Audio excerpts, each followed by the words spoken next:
الحمد لله رب العالمين والعاقبة للمتقين والصلاة والسلام على سيد الأنبياء والمرسلين وعلى آله وأصحابه الطيبين الطاهرين أما بعد فأعوذ بالله من الشيطان الرجيم بسم الله الرحمن الرحيم اذ حضر یعقوب الموت اذ قال لبنیہ ما تعبدون من بعدی قالوا نعبد الہک والہ آبائک ابراہیم واسماعیل واسحاق صدق اللہ العظیم۔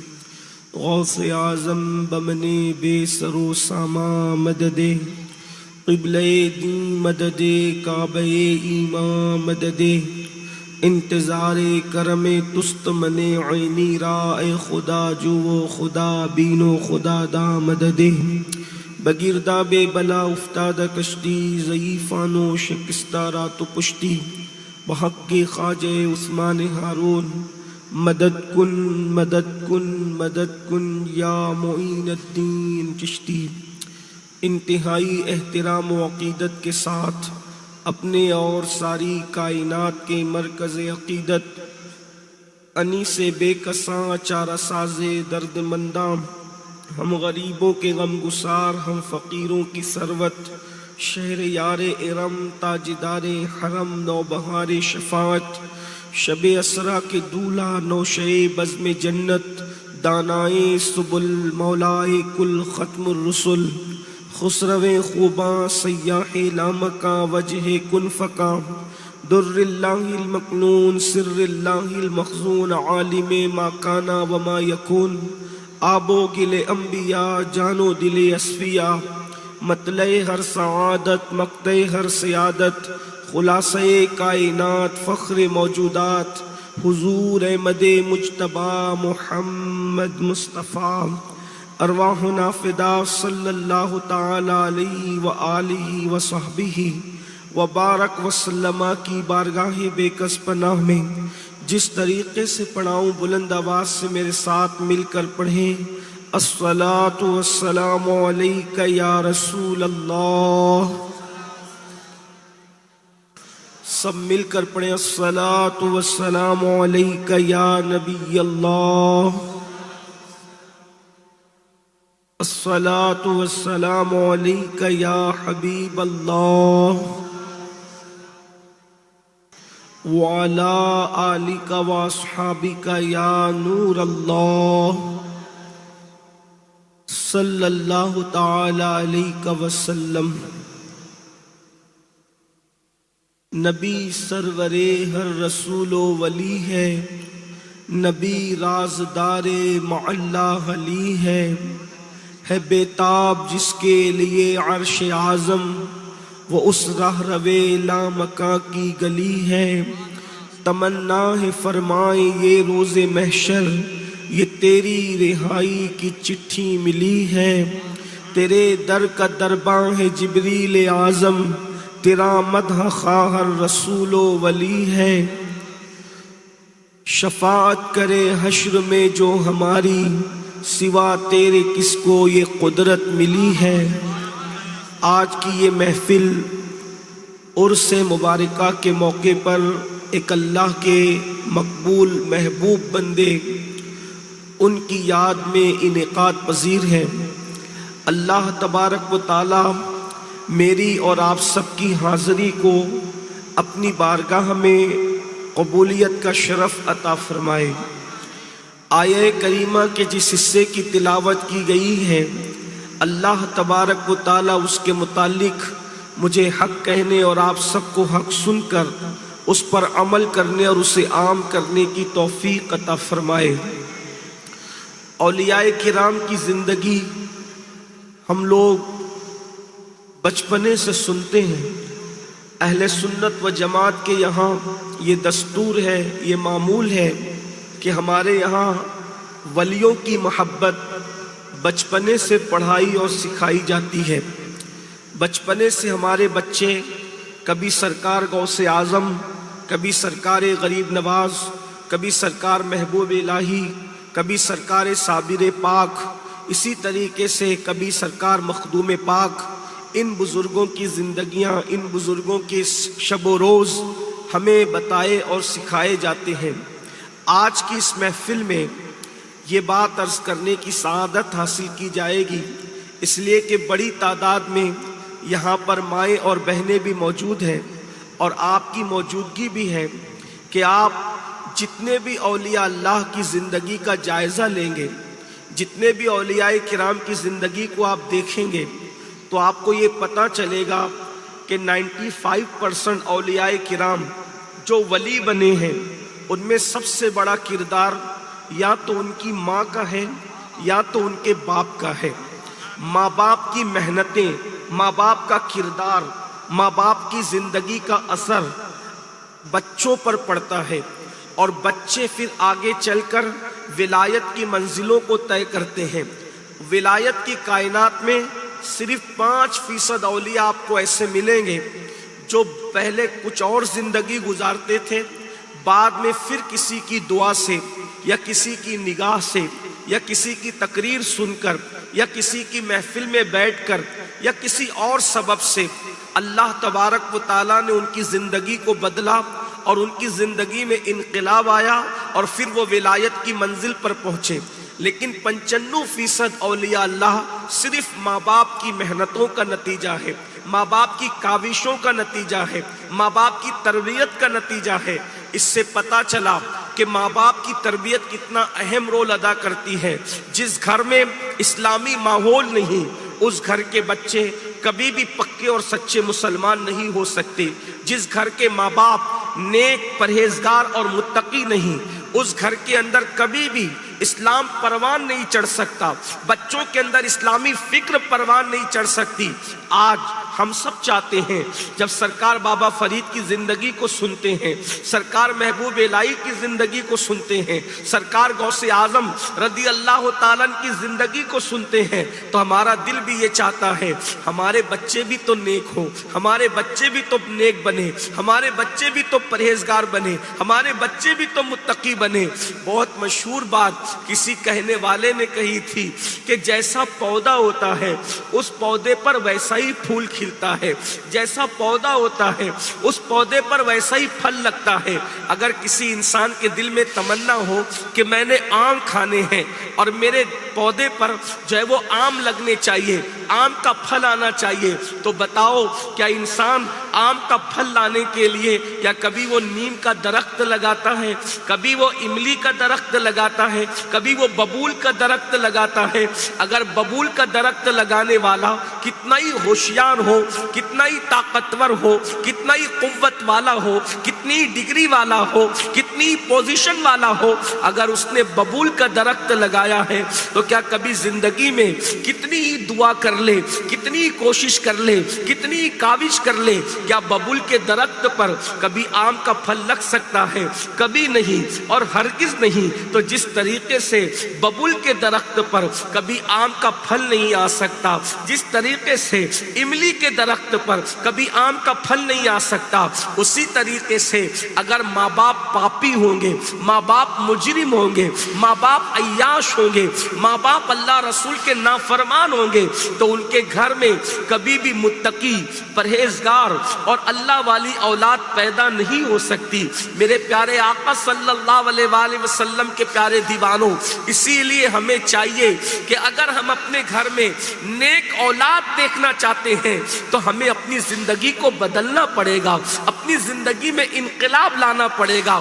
آئیے، میں آج چونکہ عرس کا موقع ہے، ایک ولی کے قدموں میں ہم بیٹھے ہیں، میں آپ کے سامنے کچھ اولیاء اللہ کی زندگی کو پیش کرتا ہوں تاکہ آپ کے ذہن و دماغ میں بات اچھی طرح بیٹھ جائے۔ اللہ اکبر۔ پہلی بات تو یہ سن لیں، ولیوں کی چوکھٹ پہ بیٹھنا یہ بڑے نصیب کی بات ہے، بڑے مقدر کی بات ہے۔ اللہ اکبر۔ کوئی بادشاہوں کی چوکھٹ پہ بیٹھتا ہے، کوئی سیاست دانوں کی چوکھٹ پہ بیٹھتا ہے، اور وہ خوش نصیب لوگ ہیں جنہیں اللہ کے دوستوں کی چوکھٹ پہ بیٹھنے کا شرف نصیب ہوتا ہے۔ بلکہ اللہ جن کے جنتی ہونے کا فیصلہ کر لیتا ہے انہی کو اپنے ولیوں کی چوکھٹ چوکھٹ پہ با ادب بیٹھنے کی سعادت عطا فرماتا ہے، اور جو ولیوں کی چوکھٹ پہ بیٹھتے ہیں اللہ ان کی زندگی کو بھی بدلتا ہے، ان کی تقدیر کو بھی بدلتا ہے۔ یاد رکھنا، بہت ساری انسان کی کاوشیں اس کی تقدیر کو نہیں بدل سکتی، مگر ولی کی نظر انسان کی تقدیر کو بدل دیتی ہے، انسان کے مقدر کو بدل دیتی ہے۔ تو آئیے میں آپ کے سامنے کچھ جو وہ باتیں پیش کرتا ہوں تاکہ آپ کو پتہ چلے کہ ماں باپ جب بہت نیک ہوتے ہیں تو اولاد بھی ویسی ہوتی ہے۔ آپ نے بار بار ایک بات سنی ہوگی، سرکار غوث پاک شیخ عبد القادر جیلانی یہ ولیوں کے سردار ہیں، غوث پاک ولیوں کے سردار ہیں، اور کائنات ولایت میں غوث اعظم کا کوئی ثانی نہیں ہے، غوث پاک کا کوئی مد مقابل نہیں ہے۔ غوث پاک ہمارے یہاں اہل سنت و جماعت میں بالاتفاق ولیوں کے سردار ہیں۔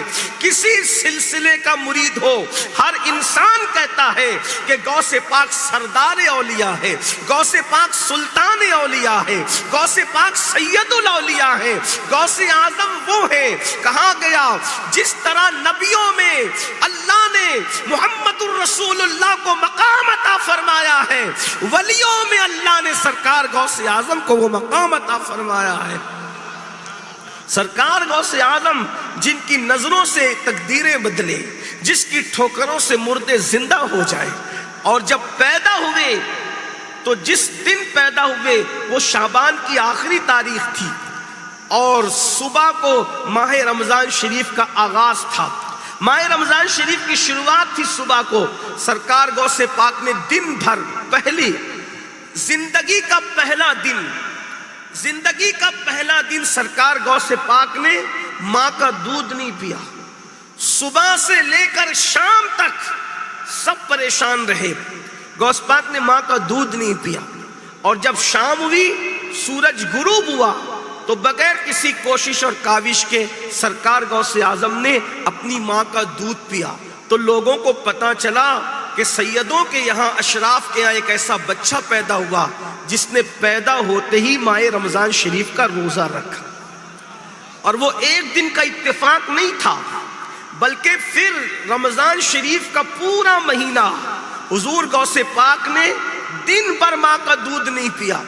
پھر دوسرے سال جب دوسرا سال آیا، اس لیے کہ دودھ ماں کا 2 سال تک پلایا جاتا ہے، قرآن مقدس میں اللہ رب العزت نے قانون عطا فرمایا حولین کاملین، کہ بچے کو 2 سال تک کے ماں کا دودھ پلایا جائے، زیادہ سے زیادہ 2 سال تک کے بچہ دودھ پی سکتا ہے، 2 سال سے زیادہ نہیں پی سکتا۔ تو چونکہ اب یہ سال جو گزر گیا تو آئندہ سال بھی غوث اعظم دوسرے سال بھی ماں کا دودھ پینے والے تھے۔ بغداد معلیٰ تو سرکار غوث پاک بعد میں گئے، آپ کی پیدائش جیلان میں ہوئی، ایک چھوٹے سے دیہات میں، قصبے میں، گیلان جس کا نام ہے، اس کو جیلان بھی کہتے ہیں۔ تو سرکار غوث اعظم رضی اللہ تعالیٰ عنہ کے اس گاؤں کے اندر رمضان شریف کے چاند میں اختلاف ہو گیا کہ چاند ہوا یا نہیں ہوا۔ تو علماء نے آپس میں مشورہ کیا کہ شیخ ابو صالح موسیٰ جنگی دوست جو ہیں، ان کے گھر میں جو بچہ پیدا پچھلے سال ہوا تھا، اس نے پورے مہینے رمضان کا روزہ رکھا۔ اب اگر ہم کو معلوم کرنا ہے کہ چاند ہوا یا نہیں ہوا تو چل کر دیکھ لیتے ہیں کہ عبد القادر نے دودھ پیا یا نہیں پیا۔ اگر انہوں نے دودھ پینا شروع کیا ہے تو سمجھ لو کہ ابھی رمضان شریف شروع نہیں ہوا، اور اگر انہوں نے دودھ پینا بند کر دیا ہے تو سمجھ جاؤ کہ ماہ رمضان کا آغاز ہو گیا۔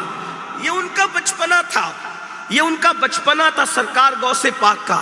لیکن ایسے بچوں کی پیدائش کن ماں باپ کے ذریعے سے ہوتی ہے، یہ آپ کی بارگاہ میں میں مقدمہ رکھنا چاہتا ہوں، اس لیے کہ ہم ولیوں کی کرامتیں سن کر نعرے تو لگاتے ہیں لیکن پھر بھول جاتے ہیں کہ ہم ولیوں کے ماننے والے ہیں۔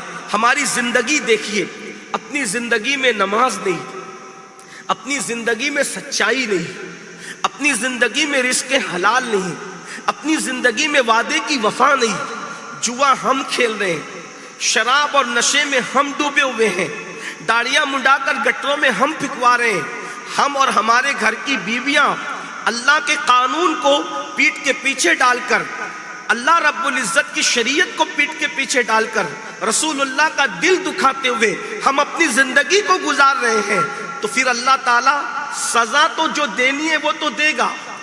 یہ بات دل پہ لکھ لینا، جو سزا قبر میں ملنی ہے وہ تو ملے گی، جو سزا میدان محشر میں ملنا ہے وہ تو ملے گی، جو سزا جہنم میں ڈال کر کے دینی ہے وہ تو دی جائے گی، لیکن سب سے بڑی سزا اللہ کے نافرمانوں کو اور اللہ کے رسول کے نافرمانوں کو اللہ پاک یہ دیتا ہے کہ اللہ ان کے گھر میں نافرمان اولاد پیدا کرتا ہے، اور جب وہ نافرمان اولاد ان کا دل دکھاتی ہے، ان کو تکلیف پہنچاتی ہے، ان کو اذیت پہنچاتی ہے، یہ احساس دلانے کے لیے کہ بندے تو میرا بندہ ہے، تو نے میری نافرمانی کی اور تجھے احساس نہیں ہوا، تو یہ دیکھ جب تیری اولاد تیری نافرمانی کرتی ہے تو تیرے دل پہ کیا گزرتی ہے اور تیرے دل کی کیفیت کیا ہوتی ہے۔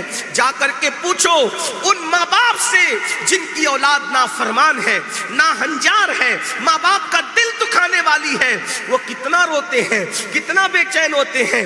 آج 90% ماں باپ کو ہم غمگین دیکھتے ہیں، ماں باپ کو سکون نہیں ہے، اولاد جوان ہوتی ہے، ماں باپ دکھی رہتے ہیں، میرا بیٹا میری بات نہیں سنتا، میری بیٹی میری بات نہیں سنتی، ماں کی شکایت، باپ کی شکایت، جہاں جاؤ لوگ یہی کہتے ہیں۔ ابھی پچھلے دنوں میں ایک علاقے میں گیا تو وہاں پر ایک بوڑھی عورت میرے پاس روتے ہوئے آئی، اور وہاں کے علماء نے کہا ان کی فریاد سن لے، ان کے لیے دعا کر دے، یہ کیا کہنا چاہتی ہے۔ تو میں نے اس بڑی بی کے پاس کھڑے ہو کے کہا کہ بڑی اماں بتاؤ تمہاری کیا تکلیف ہے۔ مجھے ایسا لگا بیمار ہوگی، دم کرائے گی، پانی پر دعا کرائے گی، کوئی تعویذ طلب کرے گی۔ تو اس نے روتے ہوئے کہا کہ بابا جی میری بہو نے اور میرے بیٹے نے مجھے اپنے گھر سے نکال دی۔ میری آنکھ میں آنسو آ گئے۔ اس نے کہا بتاؤ میں کہاں جاؤں۔ میں نے کہا آپ کی بہو کہاں رہتی ہے، آپ کا بیٹا کہاں، اسی محلے میں پڑوس میں رہتے ہیں، آپ مجھے بتائیں۔ یہ گھر گھر کی کہانی، ہر گھر کی کہانی، لیکن ہم نے کبھی اس پر کبھی سوچا چلے اولاد دکھ دے رہی ہے، تکلیف دے رہی ہے، یہ تو مجرم ہیں، لیکن اس سے پہلے مجرم کون ہے؟ ہم ہیں، کہ ہم نے اللہ کی فرما برداری اگر کی ہوتی تو اللہ ہمارے گھر میں یہ نافرمان اولاد پیدا نہیں کرتا۔ اگر چاہتے ہو کہ اللہ ہماری اولاد کو ہمارا فرما بردار بنائے تو آپ ہمیں پہلے یہ طے کرنا پڑے گا کہ ہم اللہ کے فرما بردار بنیں۔ بتائیے الیکشن کے نام پر میری قوم جوا کھیلتی ہے، کرکٹ کے نام پر میری قوم جوا کھیلتی ہے، الیکشن کے ایام میں لوگ شراب بانٹتے ہیں تمہاری ووٹوں کو خریدنے کے لیے۔ یعنی لوگ بھی سمجھ چکے ہیں کہ مسلمانوں کو اگر خریدنا ہے تو نشے کے ذریعے سے خریدا جا سکتا ہے۔ یہ پورے ملک کا ماحول بن رہا ہے۔ ہم کوئی سیاسی لوگ نہیں ہیں جو سیاست کی بات کریں، لیکن کتنے دکھ کی بات ہے کہ وہ مسلمان ایک وقت تھا کہ جس کو جان لے کر بھی خریدا نہیں جا سکتا تھا۔ آج نشے کی کتنی شوقین ہو گئی ہماری قوم کہ ان کو شراب کے ذریعے سے خریدا جا رہا ہے۔ غور فرمائے۔ اور پھر ہم چاہتے ہیں کہ ہمارے گھر میں نیک اولاد پیدا ہو، پرہیزگار اولاد پیدا ہو۔ یہ سب سے بڑی تکلیف کی بات ہے۔ ہر انسان چاہتا ہے نیک اولاد، لیکن نیک اولاد ملتی نہیں کیونکہ ہم نیک نہیں ہیں۔ وہی ببول کے درخت پر کبھی آم نہیں پیدا ہو سکتا، دھتورے کے پودے پر کبھی گلاب نہیں کھل سکتا۔ تو آئیے ذرا دیکھیے ہم جو اولیاء اللہ دیکھتے ہیں۔ ایک شخص نے پوچھا مجھ سے کہ پہلے تو بہت اولیاء نظر آتے تھے، جیسے آج ہم اسٹیجوں پہ علماء کو دیکھتے ہیں، جیسے آج ہم اپنی محفلوں میں اماموں کو دیکھتے ہیں، ویسے لوگ ولیوں کی زیارت کرتے تھے۔ ایک ایک دور میں ہزاروں اولیاء، غوث پاک کے دور میں دیکھو غوث پاک خود ولی، اسی دور میں خواجہ عثمان ہرونی ولی، اسی دور میں سرکار غریب نواز ولی، اسی دور میں شیخ شہاب الدین عمر سہروردی ولی، اسی دور میں حضرت جلال الدین عارف رومی ولی، اسی دور میں شیخ محی الدین ابن عربی ولی، اسی دور کے اندر شیخ زکریا ملتانی، اسی دور میں سیدی صابر علاء الدین علی احمد کلیری، اسی دور میں نظام الدین، اسی دور میں قطب الدین، اسی دور میں فرید الدین. یہ سب وہی تو دور ہے، ایک سے لگ کر ایک، ایک سے لگ کر ایک. یہ اتنے اولیاء اللہ تھے. تو کہا کہ اب وہ ولی نظر کیوں نہیں آتے؟ ہم نے کہا وجہ وہی ہے، ولایت دینے والا تو اب بھی دینا چاہتا ہے، لیکن کوئی لینے والا تو ہو. اور پھر ملے کس کو ولایت؟ جس کے گھر میں ماں باپ متقی اور پرہیزگار ہوتے ہیں، اللہ انہی کو ولایت کا تاج عطا فرماتا. بچپنے سے جو بچے حرام کھا رہے ہیں، پھر ان کو کیسے ولی بنیں گے؟ انہیں ولایت کیسے ملے گی؟ آپ نے سرکار سیدنا مخدوم اشرف جہانگیر سمنانی کا نام سنا ہے.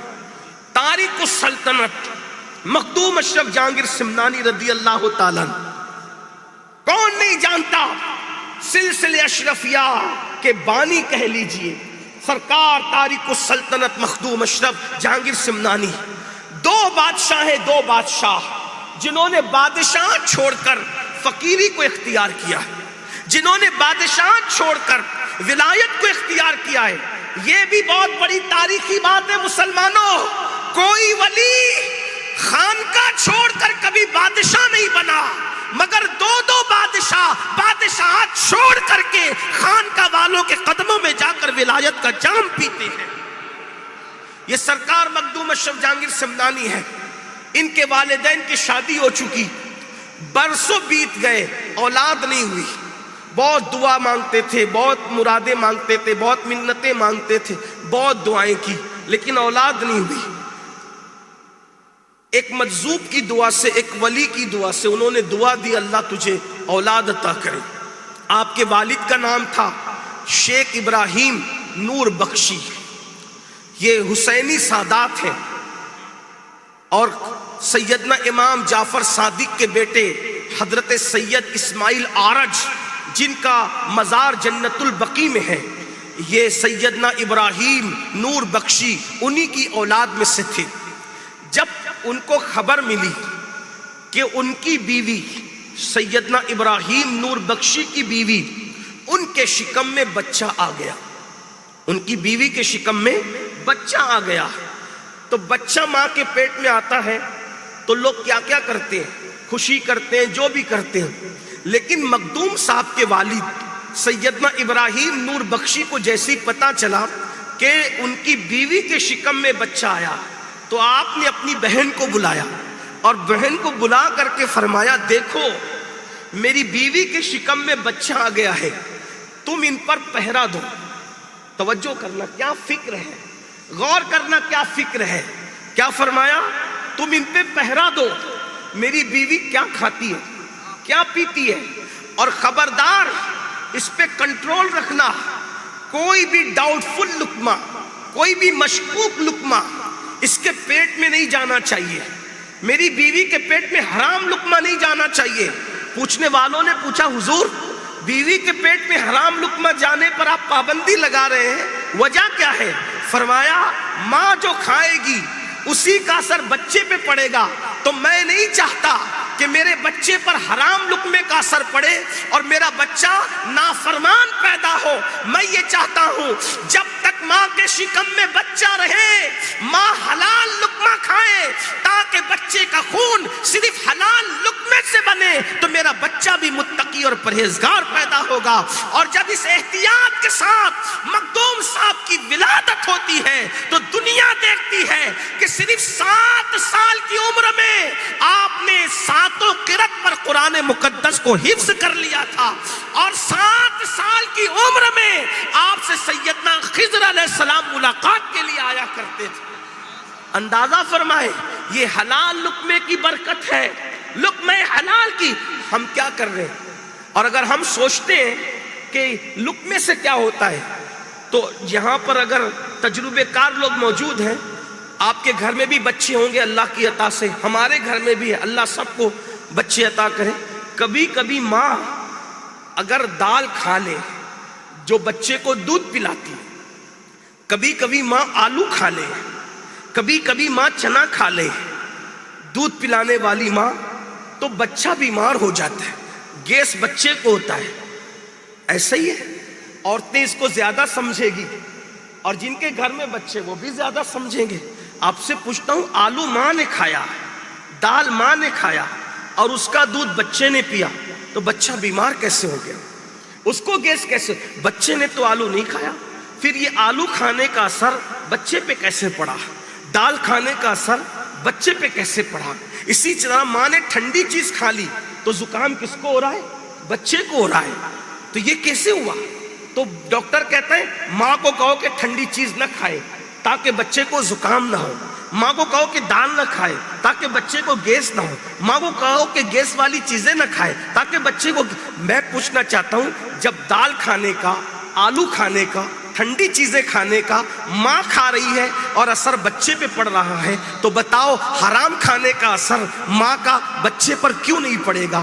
حلال کھانے کا اثر ماں کا بچے پہ کیوں نہیں پڑے گا؟ تو ہم نے ان چیزوں پہ کنٹرول کرنا چھوڑ دیا، اس لیے اصلاح معاشرہ کے جلسے بھی ہماری محفلوں کو کامیاب نہیں کر پا رہے ہیں۔ اور یاد رکھنا، اس طرح کے ایک نہیں ہزاروں جلسے کیے جائیں تب بھی ہم اپنے بچوں کو سدھار نہیں سکتے اس وقت تک جب تک کہ ماں باپ نہ سنور جائیں۔ بتاؤ تو صحیح، ماں سیریل دیکھتے ہوئے بچے کو دودھ پلائے گی تو بچہ پھر کس طریقے سے غوث پاک کا غلام ہوگا؟ بچہ بابا فرید کا غلام کس طریقے سے ہوگا؟ اللہ اکبر۔ تو ماؤں کا اور باپ کا بہت بڑا کردار ہوتا ہے، کسی کو بھی ولی بنانے کے حوالے سے، کسی کو بھی نیک بنانے کے حوالے سے۔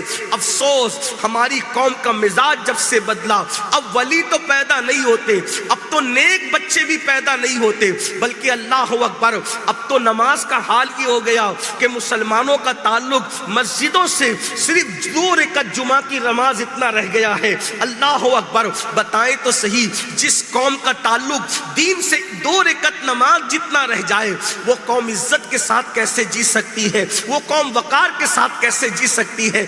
آئیے میں آپ کے سامنے بتاؤں، اللہ اکبر، یہ سیدنا بابا فرید الدین گنج شکر رحمت اللہ علیہ ہے۔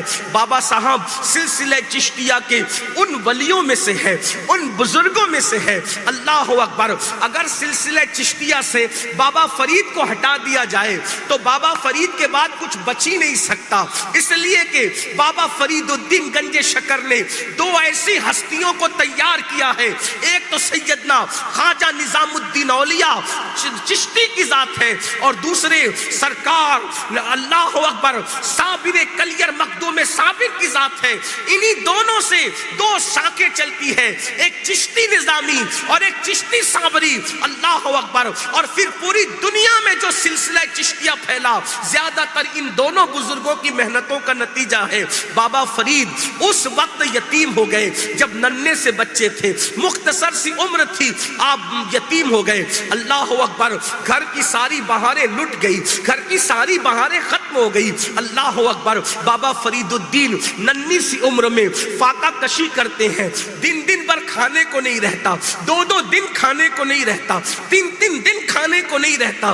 اللہ اکبر، بابا فرید اپنی ماں سے کہتے ہیں امی بھوک لگی ہے، تو ماں کہتی ہے بیٹے صبر کرو، بیٹے صبر کرو۔ اللہ اکبر، بابا فرید کے ماموں، بابا فرید کے ماموں یہ بادشاہوں کے خاندان کے لوگ تھے، یعنی بابا فرید کی امی جان بادشاہوں کے خاندان سے تعلق رکھتی تھی۔ ان کے بھائیوں نے، بابا فرید کے ماموں نے کہا بہن تم بیوہ ہو گئی ہو، جوانی میں بیوہ ہو، ہمارے گھر چلی آؤ، ہم تمہاری خدمت کرتے ہیں، ہم تمہارے بچے کی پرورش کرتے ہیں۔ اللہ اکبر، بابا فرید کی امی نے کہا کہ تم بادشاہوں کی یہاں نوکری کرتے ہو اور بادشاہ لوگ حلال و حرام میں تمیز نہیں کرتے، اس لیے میں تمہارا کھانا بچے کو نہیں کھلاؤں گی، مجھے بیٹے کو بگاڑنا نہیں ہے، میں بچے کو فاقے سے تو رکھ سکتی ہوں مگر حرام لقمہ میں اپنے بچے کے منہ میں نہیں ڈال سکتی۔ اور آپ نے چرخہ چلا کر کے بابا فرید کی پرورش، چرخہ کاٹتی تھی، اور 2 3 دن کے بعد ایک دن کھانا ہوتا تھا، لیکن حلال کا کھانا۔ آج باپ لاٹری کا پیسہ بچے کو کھلائے، جوئے کا پیسہ بچے کو کھلائے، سود کا پیسہ بچے کو کھلائے، حرام لقمہ کیا ہوگا؟ جیسا بوگے ویسا کاٹو۔ کس مسلمان کو نہیں پتا کہ جوا حرام ہے؟ آج تو موبائل پر لوگ جوا کھیلتے ہیں، بلکہ ہندوستان کے کچھ علاقوں میں تو عید کے دن خاص جوا کھیلا جاتا ہے۔ حدیث پاک کا مفہوم ہے جوا کھیلنے والے جب قیامت کے دن اٹھیں گے تو ان کے ہاتھ سور کے خون میں رنگے ہوئے ہوں گے، ان کے ہاتھ خنزیر کے خون میں رنگے ہوئے ہوں گے۔ بتاؤ مسلمانوں، جلسے میں آتے ہو اور پیر صاحب آئے تو مصافحہ کرنے کے لیے کتنے تڑپتے ہو؟ سید صاحب آئے تو مصافحہ کرنے کے لیے کتنے تڑپتے ہو؟ عالم صاحب آئے تو مصافحہ کرنے کے لیے کتنے تڑپتے ہو؟ اور جلسے میں تقریر بھی سن لی، نیاز بھی کھا لی، لنگر بھی لے لیا، سب ہو گیا، لیکن مصافحہ پیر صاحب سے نہیں ہوا تو دل چھوٹا چھوٹا کر کے گھر جاتے ہو، یار سب تو اچھا تھا لیکن اگر مصافحہ ہو جاتا تو بہت اچھا ہوتا۔ کیوں؟ اس لیے کہ اللہ والوں سے مصافحہ کرنا بھی انسان کی تقدیر بدلتا ہے، ان کو دیکھ لینا بھی تقدیر بدلتا ہے۔ بلکہ ایک بہت بڑا بادشاہ، بہت بڑا پاپی تھا، جب مر گیا تو کسی نے اس کو جنت میں ٹہلتے دیکھا اور پوچھا ظالم تو جنت میں کیسے؟ تو کہا میں نے امام حسن بصری کے ہاتھ چومے تھے، اسی کے صدقے اللہ نے مجھے جنت عطا فرمائی۔ اب آپ بتاؤ، اللہ والوں کے صرف ہاتھ چومنا، ان کے پیچھے نماز پڑھنا، ان کی محفل میں بیٹھنا انسان کے لیے کتنی بڑی سعادت ہے۔ بلکہ یہاں تک فرمایا گیا کہ قیامت کے دن ایک بندہ ہوگا، قیامت کے دن ایک بندہ ہوگا، اس کی کوئی نیکی نہیں ہوگی، کوئی نیکی نہیں ہوگی، تو اللہ اس سے پوچھے گا یہ بتا کیا تو کسی نیک عالم کی محفل میں کبھی گیا تھا؟ اس کی محفل میں کبھی بیٹھا تھا؟ وہ کہے گا ہاں میں گیا تھا، ایک نیک عالم کی محفل میں بیٹھا تھا۔ اللہ فرمائے گا جا اسی کے صدقے آج تیری بخشش ہو گئی۔ کوئی کہے گا مولا میں عالم کی محفل میں تو نہیں بیٹھا تھا، تو اللہ فرمائے گا کیا تو نے اس سے مصافحہ کیا تھا؟ وہ کہے گا ہاں مصافحہ کیا تھا، کہا جا صرف مصافحے کی وجہ سے تیری بخشش ہو گئی۔ کوئی کہے گا کہ مولا میں نے مصافحہ بھی نہیں کیا تھا، تو اللہ فرمائے گا کیا تو نے کسی نیک اللہ والے عالم کے چہرے کو دیکھا تھا؟ اگر اس کو دیکھا تھا تو اسی کے صدقے تیری بخشش ہو گئی۔ تو کہا نہ محفل میں بیٹھا، نہ مصافحہ کیا، نہ دیکھا، تو کہا تیرا نام کیا کسی نیک بندے کے نام پہ رکھا گیا تھا؟ کسی نیک اللہ والے عالم کے نام پہ رکھا گیا تھا؟ کہا ہاں میرا نام اس کے نام پہ تھا۔ کہا جا صرف تیرے نام کی وجہ سے بخشش ہو گئی۔ یہ نیک بندوں کی برکتیں ہیں، اسی لیے ہم کہتے ہیں ہیرو کے نام پہ بچوں کے نام نہ رکھو، نچنیوں کے نام پہ بچوں کے نام نہ رکھو، کرکٹروں کے نام پہ بچوں کے نام نہ رکھو۔ ارے جب عالموں کے نام پر بچوں کا نام ہو تو بخشش ہو رہی ہے۔ اگر امام حسن کے نام پہ، امام حسین کے نام پہ، صدیق اکبر کے نام پہ، فاروق اعظم کے نام پہ، صحابہ اہل بیت اور اولیاء کے نام پہ اگر تمہارے بچوں کے نام ہو گئے انشاءاللہ وہ بھی بخشش کا ذریعہ ہو جائے۔ یہ ساری چیزیں ہیں، یہ سیکھنے کی چیزیں ہیں۔ ہم کیا سیکھ رہے ہیں؟ اللہ اکبر۔ تو عرض یہ کر رہا تھا کہ انسان کتنا تڑپتا ہے مسافر کے، دوڑ رہا ہے، بھاگ رہا ہے، ایک دوسرے کو دھکا دے رہا ہے، بس مصافحہ ہو جائے، مصافحہ۔ آپ سے پوچھتا ہوں جلسے میں آتے ہو تو پیر صاحب سے، علماء سے، ولیوں سے مصافحہ ہوتا ہے، اور میدان محشر میں جاؤ گے تو مصطفیٰ جان رحمت سے مصافحہ کرنے کا شرف نصیب ہو۔ وہ محشر کیا محشر ہے؟ آقا فرماتے قیامت کے دن میں اپنی امتیوں سے مصافحہ کروں گا۔ سنیوں کیا مزہ آئے گا جب ہمارا مصافحہ ہمارے نبی سے ہو رہا، ہم اپنا ہاتھ اپنے نبی کے ہاتھ میں دے رہے ہوں گے۔ یہ گنہگار ہاتھوں کا مقدر کیسے چمکے گا؟ یہ گنہگار ہاتھوں کو کیسا مقدر نصیب ہوگا؟ محشر میں بھی محشر ہوگا، قیامت پر بھی قیامت ہوگی، جب گنہگاروں کو رسول اللہ کی زیارت ہوگی اور ان سے مصافحے کا شرف نصیب ہوگا۔ کتنا عظیم موقع ہوگا۔ اللہ اکبر، اللہ اللہ۔ استاد زمن کہتے ہیں فقط اتنا سبب ہے انعقاد بزم محشر کا کہ ان کی شان محبوبی دکھائی جانے والی ہے۔ سب کو مصافحہ ملے گا، سب کو مصافحہ ملے گا، لیکن جوا کھیلنے والوں، آقا فرماتے ہیں جو جوا کھیلتے ہوں گے ان کے ہاتھ خنزیر سور کے خون میں رنگے ہوئے ہوں گے، جو شراب کے جام ہاتھ میں لیتے ہیں، جو نشے کی چیزیں ہاتھ میں لیتے ہیں، ان کے ہاتھ بزرگان دین فرماتے ہیں سور اور خنزیر کے ہاتھ میں رنگے ہوئے ہوں گے۔ تو بتاؤ سور کے خون سے جس کا ہاتھ بھرا ہوا ہوگا کیا وہ رسول اللہ سے مصافحہ کر سکے گا؟ کیا وہ اللہ کے رسول سے مصافحہ کر؟ کیسے حسرت ہوگی، مگر وہاں پچھتانے سے کام نہیں چلے گا۔ وہاں پچھتانا کسی کو کام، اگر پچھتانا ہے تو یہاں پچھتاؤ، توبہ کرنا ہے تو یہاں توبہ کرو، سدھرنا ہے تو یہاں سدھرو، بدلنا ہے تو یہاں بدلو۔ تو بات دور نہ نکلے، عرض یہ کر رہا تھا بابا فرید کی امی جان، بابا فرید کی چرخہ چلاتی ہے اور چرخہ چلا کر اپنے بیٹے کو پالتی ہے۔ بابا فرید کی عمر صرف 4 سال کی تھی، 4 سال کے بابا فرید۔ دیکھو کیسے بچوں کو نیک بنایا جاتا ہے، کیسے بچوں کو دین کی طرف لایا جاتا ہے۔ لیکن جب ہم خود دیندار نہیں ہیں، میں اپنی بہنوں سے خاص توجہ چاہتا ہوں، اگر باپ توجہ نہ دے تو ماں کی توجہ سے بھی بچے سنورتے ہیں۔ لیکن جب ماں خود دیندار نہیں، آج مائیں سیریل دیکھ رہی، فلمیں دیکھ رہی، بلکہ پہلے تو جس کے ماں باپ مر جاتے تھے اس کے بچے یتیم ہوتے تھے۔ آج کے دور میں ماں باپ زندہ ہے پھر بھی بچے یتیموں کی طرح ہیں۔ بچے ماں باپ کے جیتے جی یتیم ہو گئے، کیونکہ یتیم کس کو کہتے ہیں؟ جس کو نہ ماں کی تربیت ملے نہ جس کو باپ کی تربیت ملے، وہی تو یتیم ہوتا ہے۔ آج کون تربیت کر رہا ہے؟ سب پیسے کے پیچھے بھاگ رہے ہیں، دن بھر کام دھام کرتے ہیں، رات کو آتے ہیں دوستوں کے ساتھ گپ شپ کرتے ہیں، یا پھر ٹی وی کا منہ پکڑ کے بیٹھ جاتے ہیں یا موبائل کا منہ پکڑ کے بیٹھ جاتے ہیں۔ بچوں کی کون تربیت کر رہا ہے؟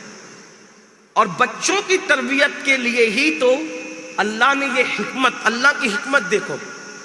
چوزے کا بچہ، مرغی کا بچہ جو چوزا ہوتا ہے، چوزا دیکھا ہو؟ گاؤں والے تو اچھی طرح جب مرغی جو پالتے ہیں، چوزا ادھر انڈے سے نکلا ادھر وہ چلنے لگتا ہے۔ مرغی کا بچہ 2 سے 3 منٹ میں چلنے کے قابل ہو جاتا ہے، بکری کا بچہ 10 منٹ میں چلنے کے قابل ہو جاتا ہے، گائے کا بچہ 10-15 منٹ میں چلنے کے قابل ہو جاتا ہے۔ لیکن انسان کا بچہ 2 سال تک چلنے کے قابل نہیں ہو۔ کبھی غور کیا؟ جو اللہ چوزے کو چلا دے 2 منٹ میں، وہ انسان کے بچے کو نہیں چلا سکتا۔ اے اللہ، انسان تو تجھے بڑا پیارا ہے، انسان تو تجھے بڑا پیارا ہے۔ انسان کے لیے تو نے قرآن اتارا، انسان کے لیے تو نے نبی اتارے، انسان کے لیے تو نے اپنا محبوب انسان بنا کے اتارا۔ مولا تیرا محبوب کیا ہے حقیقت تو ہی جانتا ہے، مگر تو نے محبوب کو انسان بنا کے اتارا، تو انسان تجھے کتنا پیارا ہے، انسان تجھے کتنا عزیز ہے۔ حضرت بیدم شاہ وارسی کے 2 مصرے مجھے بہت پسند ہے، وہ کہتے ہیں اب آدمی کچھ اور ہماری نظر میں ہے، اب آدمی کچھ اور ہماری نظر میں ہے، جب سے سنا ہے یار لباس بشر میں ہے۔ ارے محبوب لباس بشر میں آیا تو ہمیں پتا چلا کہ اللہ کو انسان کتنا پیارا ہے۔ اگر انسان سے زیادہ کوئی پیارا ہوتا تو اللہ محبوب کو وہی لباس پہنا کر کے زمین پہ بھیجتا، لیکن اللہ نے انسانی لباس میں حبیب کو بھیجا۔ حقیقت کیا ہے محبوب کی یہ تو اللہ ہی جانتا، مگر اس نے کس کے بھیس میں بھیجا، کس کے لباس میں بھیجا؟ انسان کے لباس میں۔ تو انسان تو تجھے بہت پیارا ہے۔ جب تو چوزے کو 2-3 منٹ میں چلا دیتا ہے، بکری کے بچے کو 5-7 منٹ میں چلا دیتا ہے، گائے کے بچے کو 10-15 منٹ میں چلا دیتا ہے، انسان کو چلانے میں 2 سال کیوں؟ اس لیے کہ نہیں چلے گا تو پڑا رہے گا، اب پڑا کہاں رہے گا؟ یا تو ماں کی گود میں یا تو باپ کی گود میں۔ یہی ہے بھئی، پڑا کہاں رہے گا؟ ماں کی گود۔ تو گود میں پڑا رہے گا تو پڑے پڑے دیکھے گا کہ ماں کرتی کیا ہے، باپ کرتا کیا ہے، ماں بولتی کیسے ہے، باپ بولتا کیسے ہے، ماں دیکھتی کیسے، باپ دیکھتا کیسے، ماں کی فکر کیا ہے، باپ کی فکر کیا ہے، تو وہ سب بچہ اپنے اندر جذب کرتا ہے اور بڑا ہو کے وہی کردار اس پہ اثر کرتا ہے۔ اب پتا چلا کہ بچوں کو اللہ نے انسان کے بچے کو کیوں نہیں چلایا؟ تاکہ اس کی تربیت ہو. پھر 2 سال کے بعد بھی چلنا سیکھتا ہے مگر گود میں رہتا ہے، بول نہیں پاتا، قریب رہتا ہے. ماں باپ کے بغیر سو نہیں پاتا، قریب رہتا ہے، کیونکہ اس کی تربیت ہوتی رہے. تو انسان کی تربیت ضروری ہے، اور آج ہم اپنے بچوں کی تربیت نہیں کر پا رہے ہیں. اور بچوں کی تربیت بے پناہ ضروری ہے کہ یہ بچے اللہ کی امانت ہیں. قیامت کے دن اللہ پوچھے گا کہ تم نے اپنی اولاد کی تربیت کی تھی یا نہیں کی تھی. اگر اولاد کی تربیت نہیں کی تھی تو یاد رکھنا، اولاد جتنے جرائم کرے گی، جتنے گناہ کرے گی، جتنے پاپ کرے گی، اس کا صدمہ قبر میں تمہیں سہنا پڑے گا. اور اگر تم نے صحیح تربیت کی تو وہ جتنے نیک کام کرے گی ان کے ثواب میں کمی کیے بغیر اللہ ان سارے نیک کاموں کا صلہ تمہیں تمہاری قبر میں عطا فرمائے گا. اس لیے اپنی اولاد کی صحیح تربیت کرو. کس طرح کرو؟ فکر طاری کرو. اپنے بچوں کو ٹائم دو، انہیں کھاتے وقت ٹائم دو، انہیں اپنی گود میں سلاتے وقت ٹائم دو، انہیں اپنے قریب سلاؤ.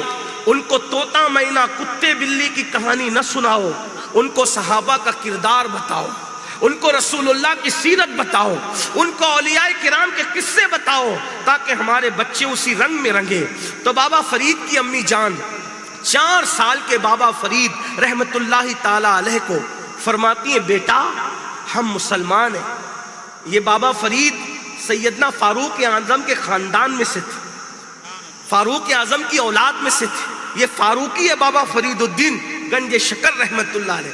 4 سال کے بابا فرید کو ماں کہتی ہے بیٹا ہم مسلمان ہیں، اور مسلمان وہی ہوتا ہے جو نماز پڑھتا ہے، اس لیے تمہیں نماز پڑھنی ہے. دیکھو ماں کی فکر، بیوہ ہو گئی ہے، بیٹے کو نمازی بن، کوئی مقرر کی ماں ضرورت نہیں ہے، ماں خود نمازی بنا رہی. ننھے سے بچے نے سادگی سے پوچھا امی اگر کوئی نماز پڑھے تو کیا ملتا ہے؟ نماز پڑھنے سے کیا ملتا ہے؟ کیا ملے گا نماز پڑھنے سے؟ ماں جانتی تھی کہ میرے 4 سال کے بچے کو میٹھا بہت پسند ہے، شکر بہت پسند ہے. تو ماں نے کیا کہا بیٹے نماز پڑھو نا، وہ شکر ملتی ہے. جانتی تھی کہ اس کو شکر پسند ہے. آپ اور ہم بھی کیا کرتے ہیں؟ بچوں کو کچھ کام بولو تو پہلے تو بچوں کو چاکلیٹ ٹافی یہ وہ پسند تھا، بچوں کو وہ دیتے تھے. ابھی کیا ہے؟ بچوں کو کہو بیٹے اسکول جا، وہ اسکول جاؤں گا تو پھر اسکول سے جانے کے بعد موبائل دو گے نا مجھے؟ تو پھر کہنا پڑتا ہے آپ کو بھی اور ہم کو بھی ہاں بھیا ٹھیک ہے دے دیں گے، جا تو صحیح. بچوں کو جو پسند ہے وہی ان کی پسند پوری کر. بچوں کو نہیں پتا ہوتا ہے کہ جنت کیا ہے، جہنم کیا ہے، دین کیا ہے، مذہب کیا ہے، مسلک کیا ہے. چھوٹی سی سوچ ہے، بچے ہیں. تو بچوں کی جو پسند ہے، اچھا اسکول جاؤں گا تو گھمانے لے جاؤ گے سنڈے کو؟ ہاں لے جائیں گے، پھر وہ جاتا رہتا ہے. ٹیوشن جاؤں گا تو پھر گاڑی دلاؤ گے. اس کی جو بھی پسند ہے آپ کو ہمیں بچوں کو پورا کرنا پڑتا. ماں کو غریبی تھی، ماں نے کہا بیٹا اگر نماز پڑھو تو شکر ملتی ہے. اس دور میں شکر بھی ہر ایک کے گھر میں نہیں رہتی تھی. اس زمانے میں شکر بھی صرف مالداروں کے گھر میں رہتی. یعنی آپ اس کو سمجھیں، یہ واقعہ بہت قدیم کتب میں لکھا ہوا ہے لیکن میں تھوڑا تجزیے کے ساتھ اس کو پیش کر رہا ہوں. یعنی شکر بھی جیسے آج کل کوئی مالدار کو پتہ کرنا ہو تو مالداروں کے گھر پکے بنے ہوتے ہیں تو پکا گھر دیکھ کے سمجھ جاؤ بھائی یہ مالدار. پھر ابھی تو غریب لوگ بھی پکا گھر بنا لیتے ہیں تو بھی بھائی چلو اے سی ہے تو مالدار ہے. پہلے ایسا ہوتا تھا پنکھے ہے تو مالدار ہے، اے سی ہے تو ہر دور میں مالداری کی پہچان بدلتی گئی نا. تو اس دور میں جن کے گھروں میں شکر ہوتی تھی سمجھ جاؤ کہ وہ مالدار لوگ گڑ کھاتے تھے. اس دور گڑ کی چائے بنتی تھی اور گڑ بھی سب کو میسر نہیں آتا تھا. بچوں کو گڑ مل جاتا تھا تو ان کی عید ہو جاتی تھی. اور اس دور میں ماں کہتی ہے بیٹا اگر نماز پڑھو گے تو شکر ملے گی. اور کون سی ماں؟ بیوہ ماں چرخہ چلاتی ہے، 3-3 4-4 دن گھر میں چولہا نہیں جلتا. تو جس بچے کو روزانہ کھانا نہیں ملتا، اگر اس بچے کو ماں کہے کہ نماز پڑھو گے تو شکر ملے گی، اور بچے نے کہا پھر ماں نماز کیسے پڑھتے ہیں؟ تو ماں نے کہا پہلے وضو کرتے ہیں اور ماں نے وضو کرنے کا طریقہ سکھایا اپنے بچے کو. یہ جتنی مائیں اور آپ سب بیٹھے ہیں، سچ بتانا ہم نے اپنے کتنے بچوں کو وضو کرنے کا طریقہ سکھایا؟ بتاؤ. ہم کو خود کو نہیں پتا ہے وضو کرنا. وضو کرنے جاتے ہیں تو ادھر ادھر سے پانی چپوڑ لیتے ہیں، منہ پہ چھپکیاں مار لیتے ہیں، کھڑے ہو جاتے ہیں. ایسے وضو نہیں ہوتا. بائک چلانے سے پہلے بائک سیکھی، کاروبار کرنے سے پہلے کاروبار سیکھا، موبائل چلانے سے پہلے موبائل سیکھا. تو ہر کام سیکھ کے کیا، اور اللہ کی نماز بغیر سیکھے پڑھ رہے. یہی ہے، یہی نماز کی اہمیت ہے، یہی دین کی اہمیت ہے. میرے بھائیوں، سب سیکھا، دین نہیں سیکھا. سب سیکھا، مذہب نہیں سیکھا. سب سیکھا، اسلام نہیں سیکھا. آج بھی ہزاروں مسلمان ہیں جن کو وضو کرنا نہیں آتا، جن کو نماز پڑھنا نہیں آتا. بس وہ ایسی جو جی میں آتا ہے کرتے رہتے ہیں. اور کیا کہتے ہیں؟ ارے مولوی صاحب، مولانا صاحب، باپو، جیسا کرو اللہ قبول کرتا ہے. تو جیسا کرو اللہ قبول کرتا ہے تو پھر اس نے نبیوں کو کیوں بھیجا؟ نبیوں کو بھیجنے کا مطلب یہی ہے کہ جیسا کرو ویسا نہیں چلے گا.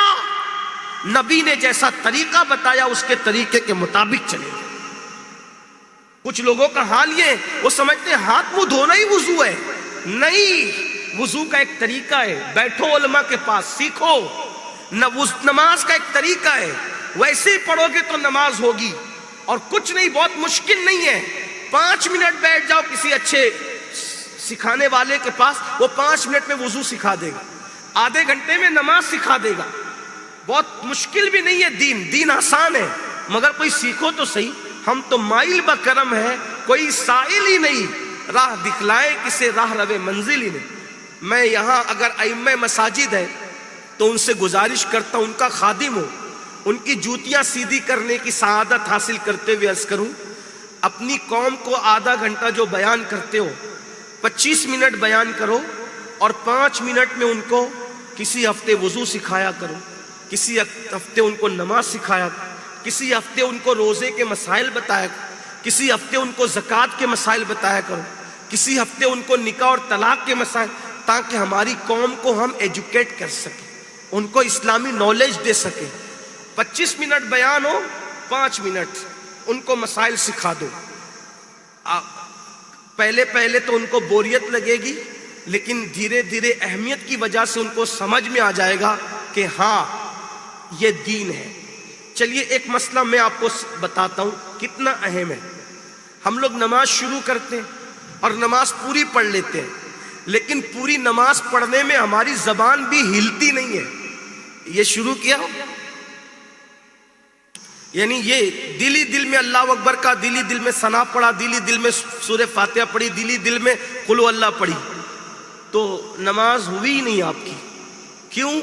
کیونکہ اللہ نے ہمیں نماز سوچنے کا حکم نہیں دیا، بلکہ نماز پڑھنے کا حکم دیا. تو اب نماز پڑھیں گے کیسے؟ تو جو بھی آپ پڑھیں گے تو کم سے کم آپ کو اتنی آواز سے پڑھنا پڑے گا، اگر اکیلے بھی پڑھ رہے ہیں، کہ آپ کی آواز کم سے کم آپ کے کان میں آنا چاہیے. آپ کے کان میں اتنا زور سے مت پڑھنا کہ بازو والوں کو تکلیف ہو. جیسے اگر آپ تحریمہ کہہ رہے ہیں تو اس طرح کہیں آپ. یہ مائک ہے تو آپ کو سمجھ میں آ گیا، لیکن اگر مائک نہ ہو تو سمجھے آپ. یعنی آپ کی آواز آپ کے کان میں. پڑھنے کی تعریف ہی ہے کہ کم سے کم اگر شور شرابہ نہ ہو، کوئی اور چیز نہ ہو، تو آپ کی آواز آپ کے کان میں آنی چاہیے. اب بتاؤ ایسے کتنے لوگ پڑھتے تھے؟ اب سبحان ربی العظیم پڑھنا ہے رکوع میں تو بھی منہ بند رہتا ہے، سبحان ربی العظیم پڑھتے رہتے ہو. کیوں؟ نماز کیسے ہوگی جب آپ پڑھیں گے ہی نہیں؟ تو صرف دلی دل میں کہتے رہتے ہو. تو رکوع میں جاؤ تو سبحان ربی العظیم، سبحان ربی الاعلیٰ، سجدے میں اتنی آواز سے پڑھو کہ آپ کے کان تک آپ کی آواز آنی چاہیے. اب یہ سب چیزیں لوگ سننا نہیں چاہتے، بور ہوتے اس میں. تو میں اپنے علماء سے گزارش کرتا ہوں کہ لوگوں کی پسند کی بات کرنے کی بجائے ہمیں لوگوں کی ضرورت کی بات کرنا چاہیے. کوئی پسند کرے نہ کرے، ہمیں اللہ کی پسند کا خیال رکھنا ہے. کوئی تقریر میں نعرہ لگائے نہ لگائے، سبحان اللہ کہے نہ کہے، یہ ان کی مرضی پہ چھوڑ دو.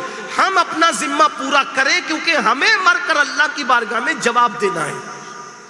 ایک ایک نہ ایک دن ہماری قوم کو سمجھ آئے گی انشاءاللہ. اور قرآن کہتے وَذَكِّرْ فَإِنَّ الذِّكْرَ تَنفَعُ الْمُؤْمِنِينَ کہ مومنوں کو سمجھاؤ کہ سمجھانے سے ان کو فائدہ ہوتا ہے.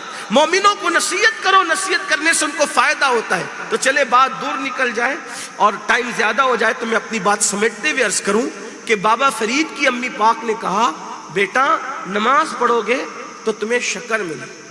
تو کہا ماں نماز کیسے پڑھتے ہیں؟ تو ماں نے وضو کا طریقہ سکھایا اور نماز کا طریقہ سکھایا اور آپ کو مصلی پہ کھڑا کیا 4 سال کی عمر میں. اور باوجود بیوہ ہونے کے انہوں نے چھوٹی سی شکر کا حصہ لیا اور ایک پڑیا بنا کر جب وہ سجدے میں گئے تو مصلی کے نیچے چپکے سے ڈال دیا، چپکے سے ڈالا. اور اس کے بعد جب نماز پڑھ لی تو نماز کا سلام پھیر کے فرقا امی شکر، اس لیے کہ وہاں تو اللہ کے لیے نماز پڑھنے کا بھی شعور ہی نہیں تھا، بچپنا تھا. اور ماں نے لالچ دی تھی شکر کی. جیسے سلام امی شکر، ماں نے کہا بیٹا دعا کرو، اللہ سے مانگو، دعا کرو. دعا کی، پھر کہا امی شکر. تو کہا مصلی اٹھا. مصلی اٹھایا تو شکر کی پڑیا میں شکر کھا لی اور کہا اس کے بعد کب اذان ہوگی. دیکھ رہے ہیں دین کے قریب لانے کے لیے ماں کی کاوش، ماں کی کوشش. آج ہم ٹیوشن بھیجنے کے لیے تو محنت کرتے ہیں، اسکول بھیجنے کے لیے تو محنت کرتے ہیں، کیا ہم اپنے بچوں کو دیندار، نمازی اور مسلمان بنانے کے لیے محنت کرتے ہیں؟ میری گزارش ہے اپنے بچوں کو ڈاکٹر بھی بناؤ، ٹیچر بھی بناؤ، انجینئر بھی بناؤ، لائر بھی بناؤ، جج بھی بناؤ، سب بناؤ. لیکن مسلمانوں یاد رکھنا یہ ساری ڈگریاں قبر کے باہر رہے گی. سب سے پہلے اپنے بچوں کو نبی کا وفادار بناؤ، اللہ کا سچا بندہ بناؤ، کیونکہ یہ اللہ رسول کی وفاداری کی ڈگری قبر کے اندر کام جائے گی. اور یاد رکھنا ڈاکٹر، ٹیچر، انجینئر، وکیل کا باپ ہونا قیامت کے دن کام نہیں آئے گا. یہ دنیا کی باتیں دنیا میں رہ جائے گی. قیامت کے دن تو دیندار مسلمان باپ کا باپ ہونا کام آئے گا، دیندار اولاد کا باپ ہونا کام آئے گا، سچی مسلم اولاد کا باپ ہونا کام آئے گا. ارے ان ماں باپ کے سروں پہ تاج سجیں گے جن کی اولاد نیک، متقی، پرہیزگار ہوگی، حاجی، نمازی ہوگی، دین کی دائی ہوگی. اس لیے اپنے بچوں کو دنیا کا سب بناؤ لیکن پہلے ان کو مسلمان بناؤ. اور بغیر تربیت کے یہ کام نہیں ہو سکتا، بغیر محنت کے یہ کام نہیں ہو سکتا. تو بابا فرید نے پوچھا امی دوبارہ نماز کا وقت کب آئے گا، اذان کب ہوگی؟ تو کہا بیٹے اذان ہوگی تو نماز کا ٹائم آ جائے گا. پھر نماز پڑھی، پھر کہا شکر، پھر کہا دعا کرو اور پھر پڑیا رکھ دی، وہی طریقہ، پھر شکر.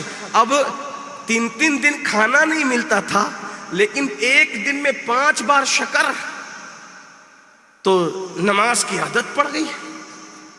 ایک دن ایسا ہوا کہ بچوں کے ساتھ، دوستوں کے ساتھ کھیل رہے تھے اور کھیلتے کھیلتے جنگل نکل گئے.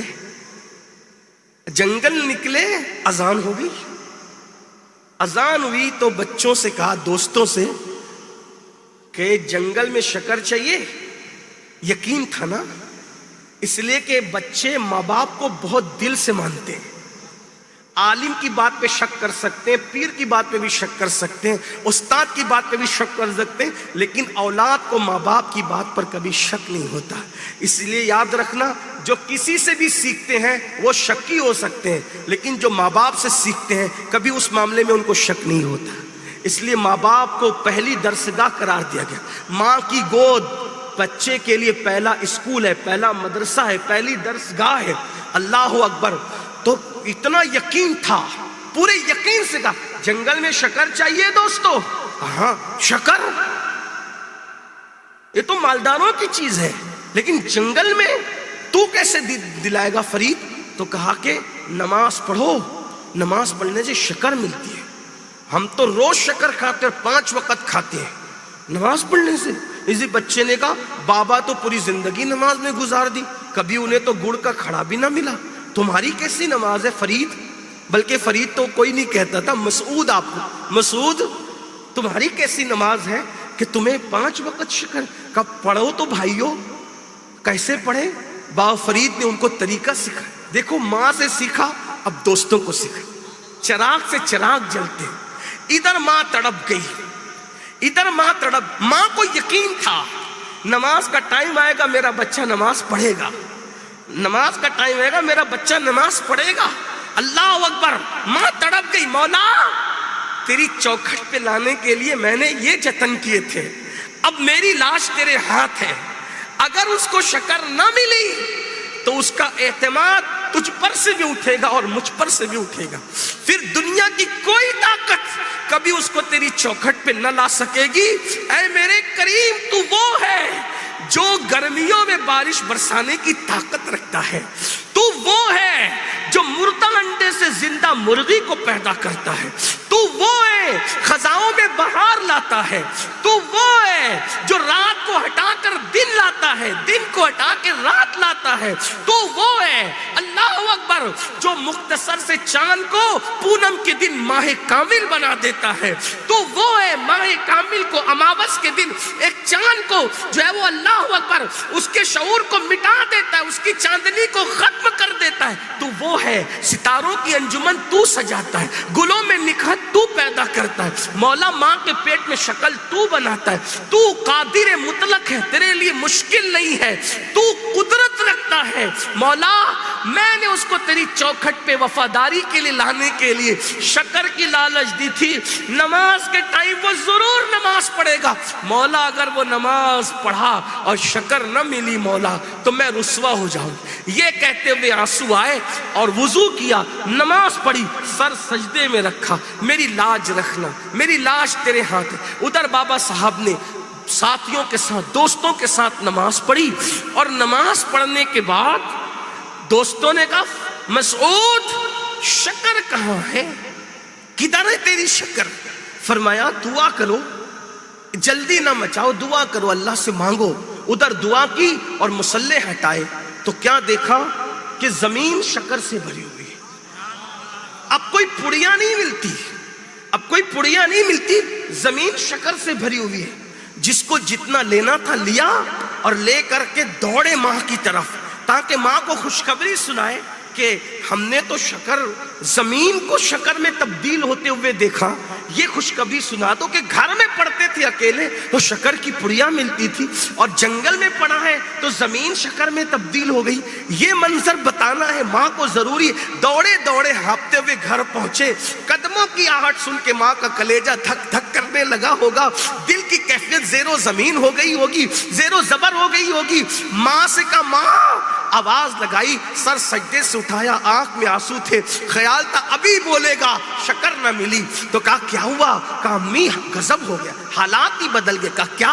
گھر پڑھتے تھے تو شکر کی پڑیاں ملتی تھی، جنگل میں پڑھا تو ہم نے زمین کو شکر میں تبدیل ہوتے ہوئے دیکھا، مصلح ہٹایا تو جتنے مصلے کی جگہ تھی وہ ساری زمین شکر میں تبدیل تھی۔ امی اللہ اکبر، ماں سمجھ گئی وقت آ گیا ہے اب فولڈ کرنے کا، موڑنے کا، ٹرن دینے کا۔ فرمایا سینے سے لگا کے بیٹا تم پوچھتے ہو نا کہ گھر میں شکر کی پڑیاں ملتی تھی، جنگل میں زمین شکر میں تبدیل ہو گئی، تو فرمایا بات یہ ہے کہ میں نے تجھے نمازی بنانے کے لیے یہ ہیلا اختیار کیا تھا کہ شکر ملے گی، تو کہتا ہے نا گھر میں پڑیاں ملتی تھی وہاں زمین شکر میں تبدیل ہو گئی، وجہ کیا ہے؟ تیری ماں نے تجھے جب شکر دیا تو محدود پڑیاں کی شکل میں دیا، اور تجھے قدرت نے شکر دی تو زمین کو شکر میں بدل دی۔ ماں نے اپنی حیثیت کے مطابق دیا اور اللہ نے تجھے اپنی شان کے مطابق عطا کیا۔ میرے لال، یہ نماز کی برکت ہے، نماز کو جس مقصد سے پڑھو وہی مقصد مل جاتا ہے۔ بیٹا جب تک تو شکر کے لیے نماز پڑھتا تھا تجھے شکر مل گئی، اب شکر کے لیے نہ پڑھنا، شکر تو کسی کو بھی مل جاتی ہے، نماز اللہ کو پانے کے لیے پڑھنا، نماز اللہ کے لیے پڑھنا۔ اور اس کے بعد پھر کہا اب تجھے اللہ کے لیے نماز پڑھنی ہے، اور جب اللہ کے لیے نماز پڑھنی شروع کی پھر اللہ مل گیا۔ نعرے تکبیر، نعرے رسالت، عرس مقدس، نعرے تکبیر۔ اللہ مل گیا، اور پھر کیسے اللہ ملا؟ اللہ اکبر، کیا مقام ملا؟ پھر ابھی 14-15 سال کی عمر میں پہنچے، 14-15 سال کی عمر میں پہنچے، دل میں خیال آیا چلو کسی پیر سے مرید ہونا چاہیے، کسی پیر سے مرید ہونا چاہیے۔ تو مرید ہونے کے لیے ہندوستان کا سفر کرتے کرتے بغداد پر پیر ڈھونڈتے ڈھونڈتے کہاں پہنچ گئے؟ بغداد شریف۔ بغداد شریف پہنچے تو وہاں ان دنوں بڑی خانقاہ تھی، مرشد سرکار سیدی شیخ شہاب الدین عمر سہروردی کی خانقاہ۔ غوث پاک پردہ فرما چکے تھے، غریب نواز رضی اللہ تبارک و تعالی عنہ کی ولایت کے ڈنکے بج رہے تھے ہندوستان میں، غوث پاک کا پردہ ہو چکا تھا، خواجہ عثمان ہرونی پردہ کر چکے تھے، شیخ شہاب الدین عمر سہروردی کی ولایت کا سورج بالکل پورے شباب کے ساتھ بغداد کی زمین پہ چمک رہا تھا۔ شہرت سنی تو کہا چلو انہی سے مرید ہوتے ہیں۔ ان کی خانقاہ میں گئے اور خانقاہ میں جانے کے بعد قدم رکھا، ابھی 12-14 سال کی درمیان ہی میں عمر کی جو ہے وہ جوانی کی دہلیز پہ بھی قدم رکھا تھا، اسی درمیان میں ابھی شباب کی طرف بڑھ ہی رہے تھے۔ خانقاہ میں پہنچے، بڑے بڑے بزرگ وہاں موجود تھے، دسترخوان لگا ہوا تھا، کھانے کا ٹائم تھا، یہ پہنچ گئے۔ اور سرکار شیخ شہاب الدین عمر سہروردی نے پوچھا کہ بیٹا کیوں آئے ہو؟ کہا حضور مرید ہونے آیا ہوں آپ سے۔ اچھا بیٹھو کھا لو پھر بات کریں گے۔ اب ہندوستان سے سفر کرتے کرتے بغداد شریف جانا پوری پیدل، سوچئے تو صحیح، پیر کی تلاش کیسی تلاش تھی، پیدل۔ اس وقت تو ڈھونڈنا پڑتا تھا، ابھی تو بہت ترقی کا دور ہے بھائیوں، ابھی ڈھونڈنا نہیں پڑتا۔ کتنا کرم ہے آپ لوگوں پر، بغیر ڈھونڈے آپ کو پیر مل جاتے ہیں ماشاءاللہ۔ اور اگر مقدر سے سچا پیر مل جائے تو سمجھ لو کہ جس کو سچا پیر مل گیا اس کو اللہ مل گیا، اس لیے کہ اللہ کا دوست مل جائے تو پھر اللہ تو مل ہی جانا ہے۔ اور سچے پیر کی پہچان یہ ہے کہ وہ جب بھی بات کرے گا تو وہ آپ کی آخرت کی بات، وہ آپ کو اللہ کی یاد دلائے گا، وہ آپ کو آخرت کی فکر دلائے گا۔ اس کی نظر آپ کی جیب پر نہیں ہوگی، آپ کے مال پہ نہیں، آپ کی حال پہ ہوگی۔ وہ کوشش کرے گا آپ کو سنوارنے کی۔ برا مت ماننا، میں کسی کو کچھ نہیں کہہ رہا ہوں، لیکن بہت دکھ ہوتا ہے کہ آج کل مریدوں کے ہاتھوں میں سونے کی انگوٹھیاں دیکھ کر بھی پیروں کا دل نہیں دھڑکتا کہ اس کو منع کرے۔ کیوں منع نہیں کرتے ہم لوگ؟ بیچارہ ناراض ہو جائے گا تو آئندہ دعوت نہیں دے گا، نذرانہ نہیں دے گا۔ لعنت ہے ایسی فکر پر۔ اللہ کے رسول نے صحابی کے ہاتھ میں سونے کی انگوٹھی دیکھی، منہ پھیر لیا، سلام کا جواب نہیں دیا اور فرمایا میں تیرے ہاتھوں میں جہنم کا زیور دیکھ رہا ہوں۔ تو نے سونے کی انگوٹھی پہنی، جہنم کا زیور پہنا ہے تو نے، منہ پھیر لیا، سلام کا جواب نہیں دیا، بلکہ پھر کیا کیا، ہاتھ سے سونے کی انگوٹھی اتار کر پھینک دی غصے سے۔ مگر وہ بھی رسول اللہ کے مرید تھے۔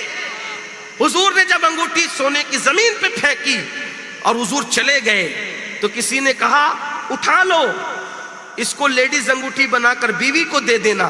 فرمایا جس کو میرے محبوب نے پھینکا ہے میں کبھی اس کو اٹھا نہیں سکتا۔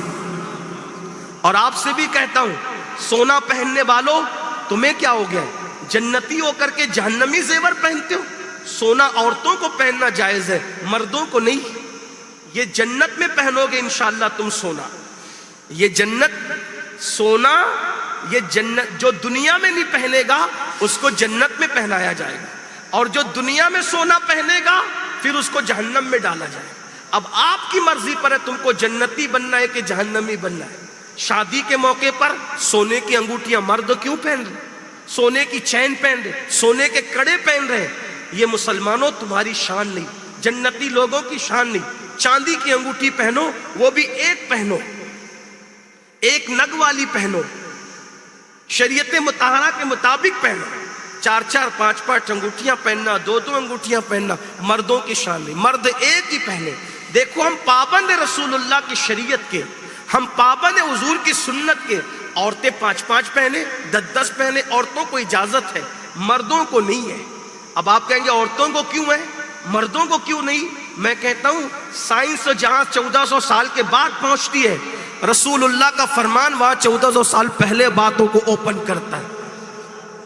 زیور پہننے سے انسان کی نفسانی خواہشات کنٹرول میں آتی، سیکس انسان کا کنٹرول میں آتا، تو اللہ نے مردوں کے مقابلے میں عورتوں کو وہ طاقت زیادہ دی ہے، اس لیے عورتوں کو زیور پہنا کر وہ کنٹرول کا ذریعہ دے دیا، اور مردوں کو تو پہلے ہی کم دی ہے، اس لیے ان کو کہا کہ زیور نہ پہننا ورنہ وہ تمہاری طاقت کمزور ہو جائے گی۔ دیکھ رہے ہیں، اندازہ فرمائے، یہ اسلام ہے۔ لوگ جہاں 1400 سال بعد بھی نہیں پہنچ سکتے، مصطفیٰ جان رحمت کا حکمت والا فرمان اس کو اوپن کرتا نظر آتا ہے۔ اس طرح بے شمار ہے، آپ نہیں دیکھتے؟ دیکھو حضور نے یہ نہیں بتایا کہ فائدہ کیا ہے، حضور نے تو یہ بتایا یہ کرو۔ جیسے مثال کے طور پہ اللہ کے رسول علیہ السلام فرماتے ہیں کہ جو فجر کی نماز میں پیدل مسجد جائے گا، اللہ قیامت کے دن اس کو عرش کا سایہ عطا کرے گا۔ ظہر کے لیے نہیں کہا، عصر کے لیے نہیں کہا، مغرب کے لیے نہیں کہا، پیدل جانے کی بات صرف فجر کے لیے کہی۔ ظہر میں اپنی مرضی سے پیدل جاؤ یا سواری پہ جاؤ، تمہاری مرضی، عصر میں پیدل جاؤ یا سواری پہ جاؤ، تمہاری مرضی، مگر فجر میں کیا کہا؟ جو فجر میں پیدل جائے گا قیامت کے دن اس کو عرش کا سایہ عطا کیا جائے گا۔ حضور فرما چکے، آج 1450 سال کے بعد ڈاکٹر کہہ رہا ہے بلڈ پریشر ہو جائے صبح پیدل چلو، شوگر ہو جائے صبح پیدل چلو، وزن کم کرنا ہے صبح پیدل چلو، اور تم سب لوگ صبح کیوں پیدل چلوا رہے ہو؟ کہا جو صبح پیدل چلتا ہے بلڈ پریشر بھی کنٹرول ہوگا، شوگر بھی کنٹرول ہوگی، وزن بھی کم ہوگا۔ ہم نے کہا تو آج کہہ رہا ہے، میرا طبیب تو 1450 سال پہلے ہی پیدل چلنے کا طریقہ بتا چکا۔ لیکن مسلمانوں کی کمزوری یہ ہے کہ ڈاکٹر کا کہنا مانتے ہیں، اپنے نبی کا کہنا نہیں مانتے۔ اگر حضور کا کہنا مانتے تو ڈاکٹر کے پاس جانے کی ضرورت ہی پیش نہیں آتی۔ اور آج سب سے زیادہ دواخانے مسلمانوں کے محلے میں، کیوں؟ حضور کی نہیں مانی۔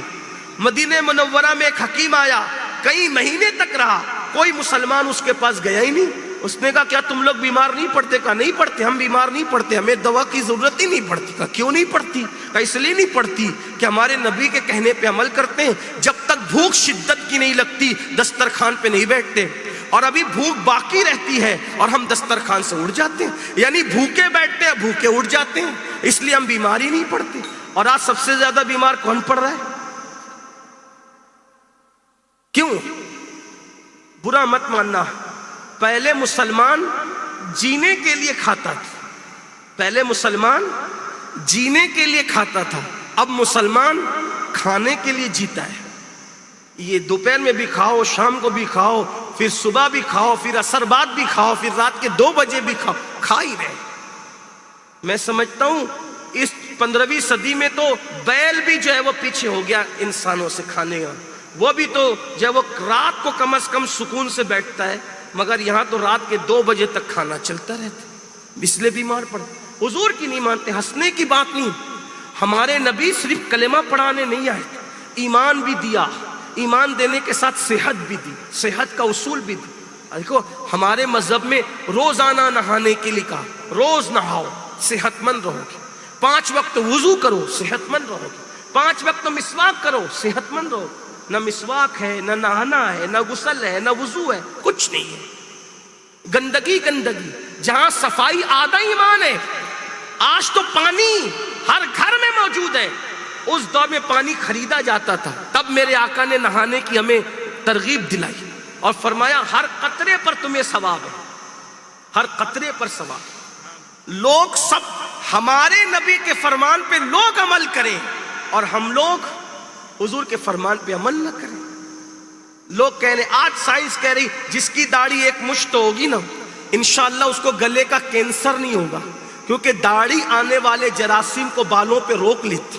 دیکھ رہے ہیں آپ، آج لوگ کہہ رہے ہیں، لیکن مگر ہم سائنس کہہ رہی اس لیے داڑیاں نہیں رکھتے، ہمارے محبوب نے کہا اس لیے رکھتے۔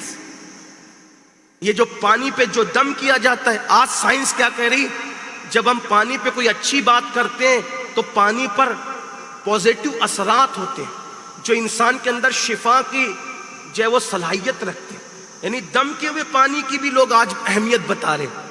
اور ہمارے یہاں یہ دم کا سلسلہ صدیوں سے جاری ہے۔ ارے جبریل بھی آئے تھے تو حضرت مریم کو دم ہی تو کیا تھا، دم کیا، اسی دم سے حضرت عیسیٰ پیدا ہوئے اور بتایا کہ دم میں دم ہے، ہاں دم میں دم ہے، یعنی یہ دم بھی دمدار ہے۔ لیکن دم کرنے والا بھی کوئی جبریل جیسا چاہیے. ہاں کوئی کرپٹ دم کرے تو پھر اس کے دم میں کیا دم ہے؟ وہی تو بے دم ہے. اللہ اکبر، یعنی بے دم، اس کی دم میں کوئی دم نہیں.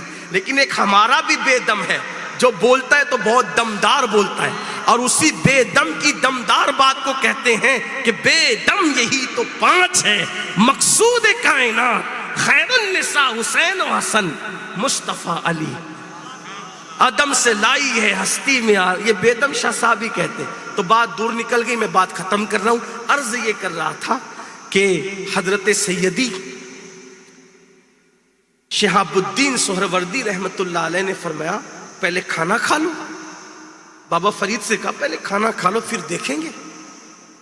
اب بیٹھے کھانا کھانے کے لیے تو ہاتھ دھلانے کے لیے کنیز آئی. وہ سب کے ہاتھ دھلائے، سب نے جلدی جلدی ہاتھ دھلے، دھل لیے ہاتھ. جب بابا صاحب کی باری آئی، ابھی 12-14 سال کی چھوٹی سی عمر ہے، ان کی باری آئی تو ہاتھ دھلے تو 1 لوٹا گیا، 2 لوٹا گیا، 3 لوٹا، 4 لوٹا، 5 لوٹے پہ لوٹا ختم ہوتا گیا. تو کچھ لوگ ایسے ہوتے ہیں نا جو تھوڑا دیڑ ہوشیار قسم کے ہوتے، جن کو ہر معاملے میں کیڑے ہی نظر آتے، تو ایک دوسرے کو کونی کا اشارہ دینے لگے، یہ دیکھو ہاتھ دھونے کا ڈھنگ نہیں ہے، اور آئے مرید ہونے. یہ مرید ہونے کے لیے آئے، یہ مرید ہوں گے اتنے بڑے پیر سے. لیکن سرکار شہاب الدین عمر سروردی جان گئے یہ لوٹے پہ لوٹا کیوں جا رہا ہے. لیکن اب بدگمانی بھی تو اچھی چیز نہیں. سب کھا چکے پھر ہاتھ دھلائے تو سب نے دھلا، بابا صاحب نے بھی نارمل دھل لیا. تو شیخ صاحب نے فرمایا مسعود بیٹا مرید ہونے آئے ہو، اتنا پانی تم نے ضائع کر دیا، اتنے لوٹے ضائع کر دیے. کہ حضور گستاخی ہو تو معاف کر دیں. دراصل یہ جو اتنا پانی ضائع کیا نا، اس لیے ضائع کیا کہ جیسے میں نے نظر اٹھا کے دیکھا تو آپ کی کنیز کی پیشانی پہ لکھا ہوا تھا کہ یہ جہنمی ہے. میں نے اس کی تقدیر پڑھ لی. کتنی عمر میں؟ 12-14 سال کی. سوچ، تقدیر پڑھ لی کہ یہ جہنمی ہے. تو میں نے سوچا اتنے بڑے پیر کی خانقاہ میں اتنے بڑے بڑوں کی خدمت کر کے بھی جہنم میں جائے گی. تو میں ہاتھ نہیں دھو رہا تھا، میں ہاتھ کے بہانے اس کنیز کی تقدیر دھل رہا تھا. اور دھل دی میں نے تقدیر، دھل دی تو سب کی آنکھیں کھلی کے کھلی رہ گئی کہ ہم تو ٹھنکیاں دے رہے تھے کہ اس کی حیثیت کیا ہے. تو تب شیخ شہاب الدین نے فرمایا بیٹے مسعود، جب مرید ہونے سے پہلے تیرا یہ مقام ہے تو پھر تیرا حصہ میرے پاس نہیں ہے. ہندوستان میں دلی میں میرا بھائی رہتا ہے جسے دنیا قطب الاقطاب سید قطب الدین اوشی کے نام سے جانتی ہے. تو جا کر کے اسی کا مرید ہو جا، تیرا حصہ اسی کے پاس ہے، اور تو وہیں چلا جا.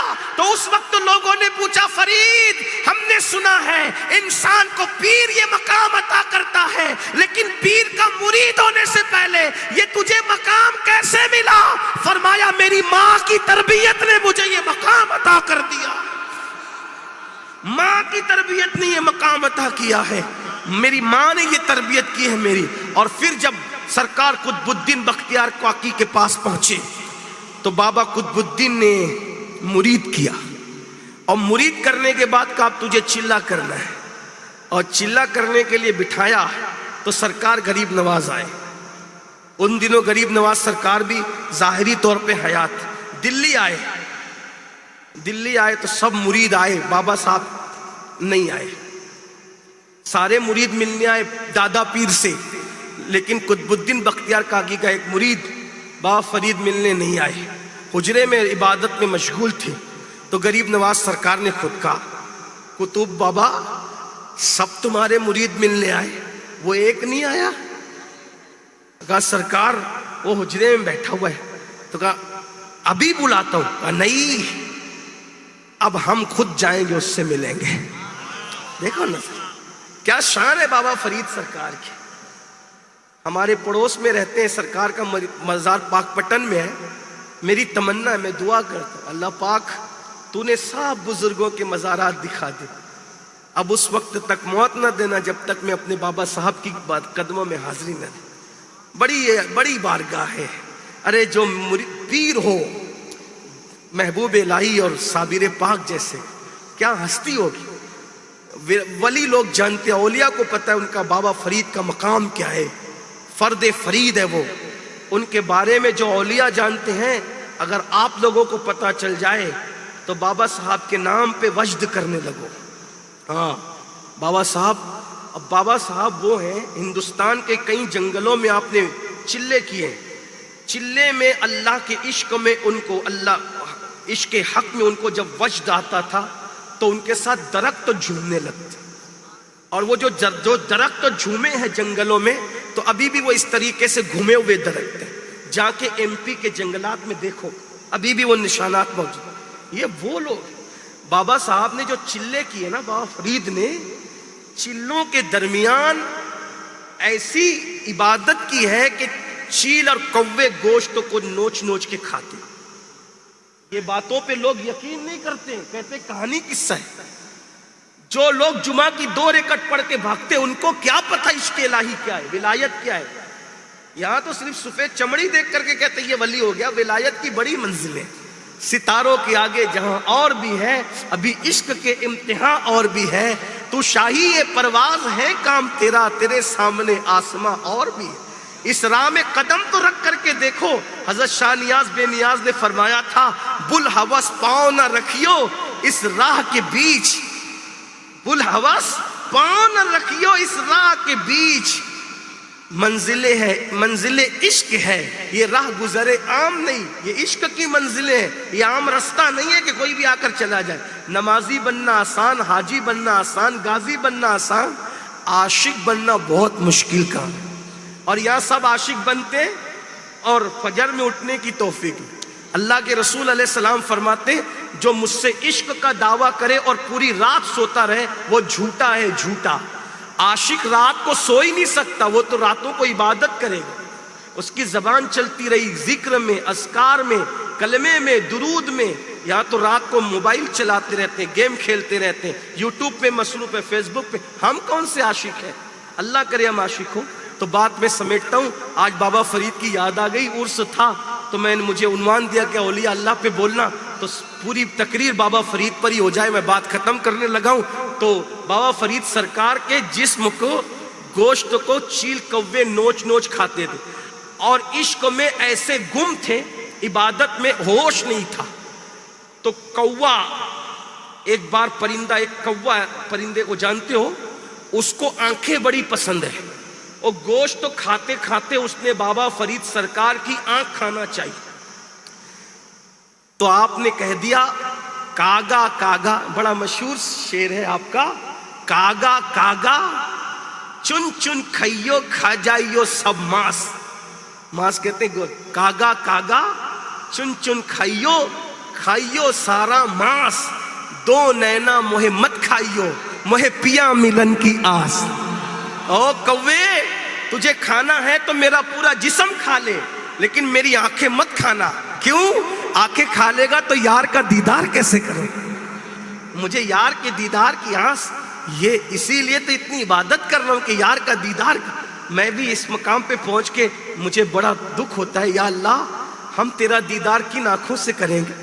جن آنکھوں سے لوگ گندی فلمیں دیکھتے ہیں، ان آنکھوں سے تیرا دیدار کیسے کریں؟ جن آنکھوں سے عورتوں کو پاپ کی نظر سے دیکھتے ہیں، ان آنکھوں سے تیرا دیدار کیسے کریں؟ جن آنکھوں سے اللہ اکبر حرام چیزوں کو دیکھتے ہیں، ان آنکھوں سے تیرا دیدار. اللہ کا دیدار کرنا ہے یہ آنکھیں، اس کی حفاظت کرو، اس کی قدر کرو. قبر میں رسول اللہ کا دیدار کرنا ہے، جنت میں اللہ کا دیدار کرنا. سوچو تو صحیح، ان آنکھوں کی اہمیت جانو. نکلو فلموں سے، نکلو زنا کے مناظر سے، نکلو عورتوں کو پاپ کی نظر سے دیکھنے سے. آنکھوں کی حفاظت کرو. جب بھی کوئی عورت سامنے آئے، ہماری نگاہ اس نیت سے جھک جانا چاہیے، جس نیت سے، جس آنکھوں سے خدا کو دیکھوں گا، اس آنکھ سے کبھی کسی اجنبی عورت کو نہیں دیکھوں. اس آنکھ سے کبھی کسی اجنبی عورت میں، یہ تقویٰ، یہ پرہیزگاری ہے. اور آنکھوں کو جتنا کنٹرول میں رکھو گے اتنا اللہ عبادت کی لذتیں عطا فرمائے گا.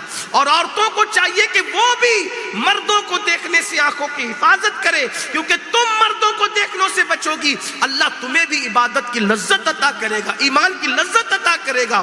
ورنہ پھر جو چاہے کرو. دنیا تو دنیا ہے، کون روکنے والا ہے؟ مگر آخرت میں پچھتانا ہے. یہ دنیا چند دن کی ہے، اس دنیا سے رخصت ہو جانا ہے. تو بابا فرید وہ فرید ہے.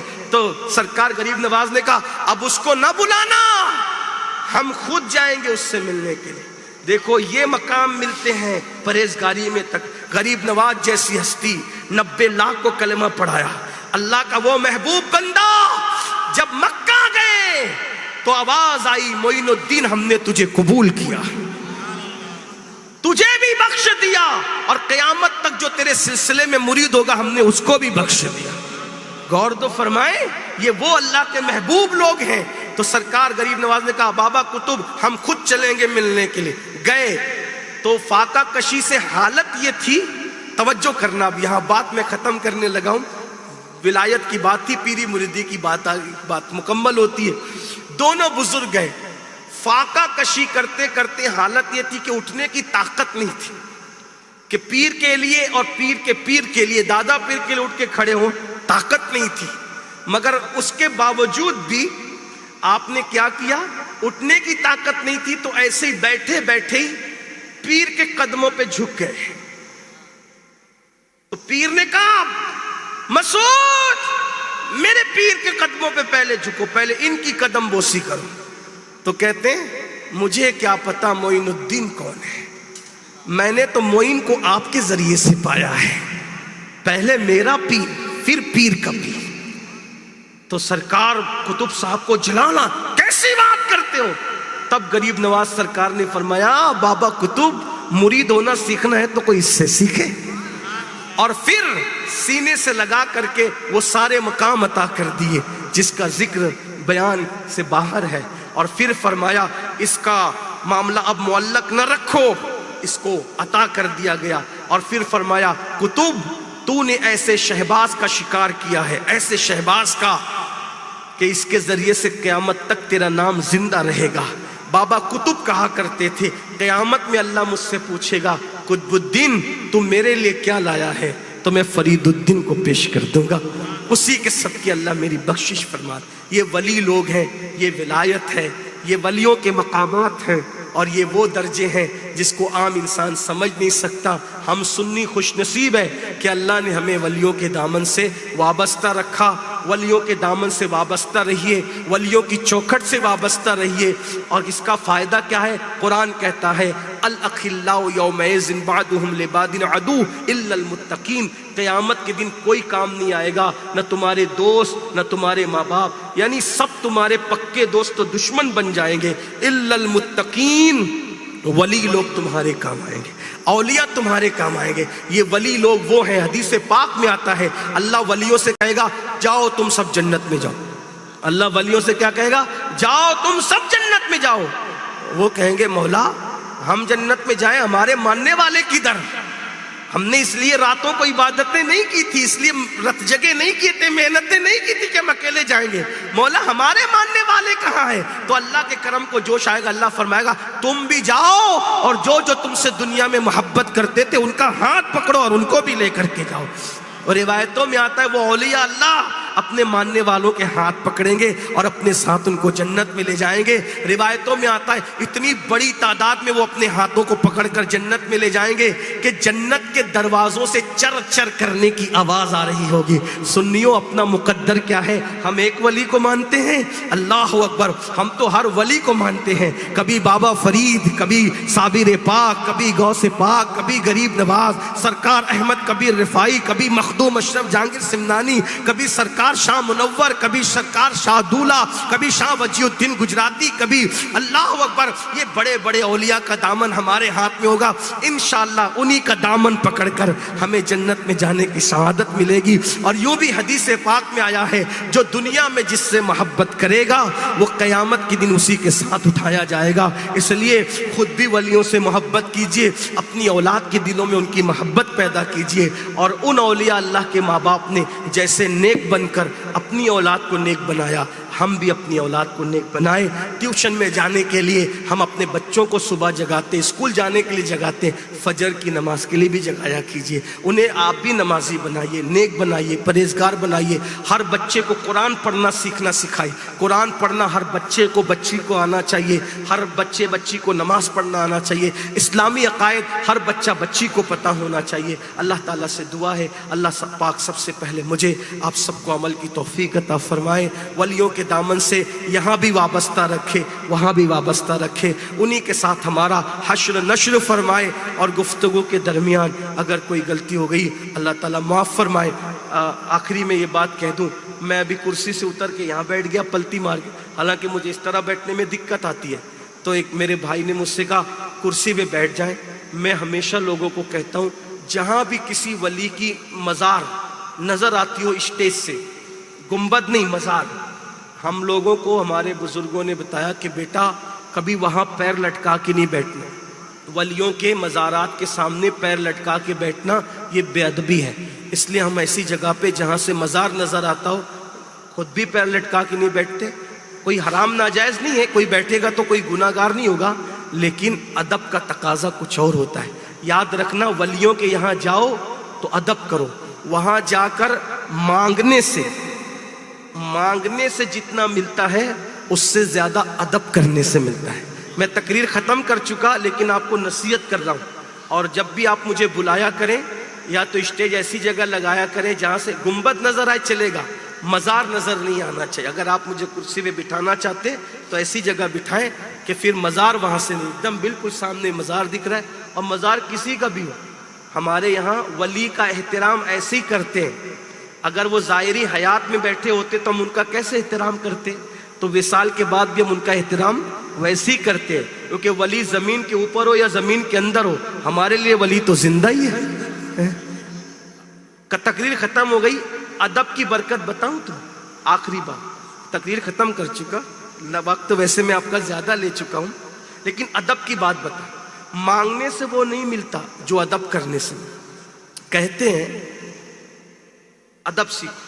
یہ ولیوں کے یہاں جاتے ہو, دھینگا مستی کرتے ہو, برباد ہو جاتے ہیں لوگ, پتہ بھی نہیں چلتا برباد ہو جاتے. اس لیے ادب جتنا کر سکتے ہو ادب, ادب میں جتنا آگے بڑھ سکتے. شرک نہیں کرنا بس ادب کے نام پہ, بس جو حد ہے شریعت کی اس میں رہ کے ادب کرو. جتنا ادب کرو گے اتنا نوازے جاؤ. مجھے بہت دکھ ہوتا ہے جب عرس کے نام پہ لوگ دھینگا مستی کرتے ہیں. عرس کے نام پہ قوال کو قوالن کو بلاتے ہیں, وہ قوالن میک اپ کر کے آتی ہے, قوال میک اپ کر کے آتا ہے, اور سب غزل پڑھتے ہیں اور جو ہے وہ مقابلہ ہوتا ہے. دیکھو میں کہتا ہوں محفل سما جو ہمارے بزرگوں نے کیا وہ جائز خانقاہی, لیکن یہ جو تم بازاری پن جو ننگا پن کر رہے ہو, سوچو ہمارے مذہب میں جب عورت سے قرآن سننے کی اجازت نہیں ہے تو عورت سے قوالی سننے کی اجازت کیسے ہو سکتی بتائیے. اور وہ بھی کون عورت جس کے بستر پہ قرآن نازل ہوا, وہ اماں عائشہ صدیقہ. آپ قرآن پڑھ رہی تھی, آواز بلند ہو گئی تو اللہ کے رسول نے فرمایا عائشہ قرآن دھیرے پڑھا کرو, عورت کی آواز بھی عورت. اتنی مقدس خاتون سے. تو کمیٹی کے لوگ جو درگاہ کمیٹی کے لوگ ہوتے ہیں وہ قوالن کو کیوں بلاتے؟ بھائی خانقاہی سما کرو. جو محبوب الہی نے کیا, جو سرکار غریب نواز نے کیا, وہ منع نہیں ہے. اور وہ کیا طریقہ ہے وہ اپنے بزرگوں سے پوچھو, بڑے بزرگوں سے. لیکن بازاری قوالیاں یہ سب اوٹ پٹانگ حرکتیں یہ نہ کرو. اسلام نے اس سے اپنی سنیت بدنام ہوتی ہے, اسلام بدنام ہوتا ہے. کوئی بد عقیدہ آتا ہے بولا دیکھو یہ سنی ہے, یہ ناچ گانا ہو رہا ہے عرس کے نام پہ, تو لوگ بد مذہب ہو جاتے ہیں, بد عقیدہ ہو جاتے ہیں. شریعت پہ قائم رہو, دین پہ قائم رہو. اب کمیٹی تھوڑا روک دو بھیا, بس اب آخری بات چل رہی. یہ سب کربلائی لوگ ہیں, یہ سب تھوڑی دیر پیاسے رہ سکتے ہیں. اور جب یار کی محبت کا جام پلایا جائے تو پانی کی کیا حیثیت ہے. آخری بات کرنے چل رہا تھا ادب کی. دیکھو ادب سن لو, بہت ادب کرو. مانگنے سے نہیں ملے گا جتنا اتنا ادب سے ملے گا. ایک جوان ہے, اس جوان کا نام ہے شمس الدین. کیا نام ہے اس کا؟ شمس الدین. غلام تھا وہ جوان. بغداد میں ایک بہت بڑے مالدار سخی کا غلام بلکہ بادشاہ کا غلام، وہ بہت خوبصورت تھا، شمس الدین نام کا جوان. بادشاہ نے اس کو کہا عربی گھوڑا لے کے جا اور فلاں کام کر کے جلدی واپس آ. عربی گھوڑا اس لیے دینا ہے کہ وہ تیز دوڑتا ہے، جلدی واپس آ. وہ جوان بیٹھا، غلام گھوڑے پہ بیٹھا، عربی گھوڑے پہ، اور جیسے ہی دوڑایا تو کیا دیکھا؟ ایک درخت کے نیچے ولی لوگ بیٹھے ہوئے. کون ولی؟ حضرت شیخ شہاب الدین عمر سہروردی جیسا ولی، قطب الدین بختیار کاکی جیسا ولی.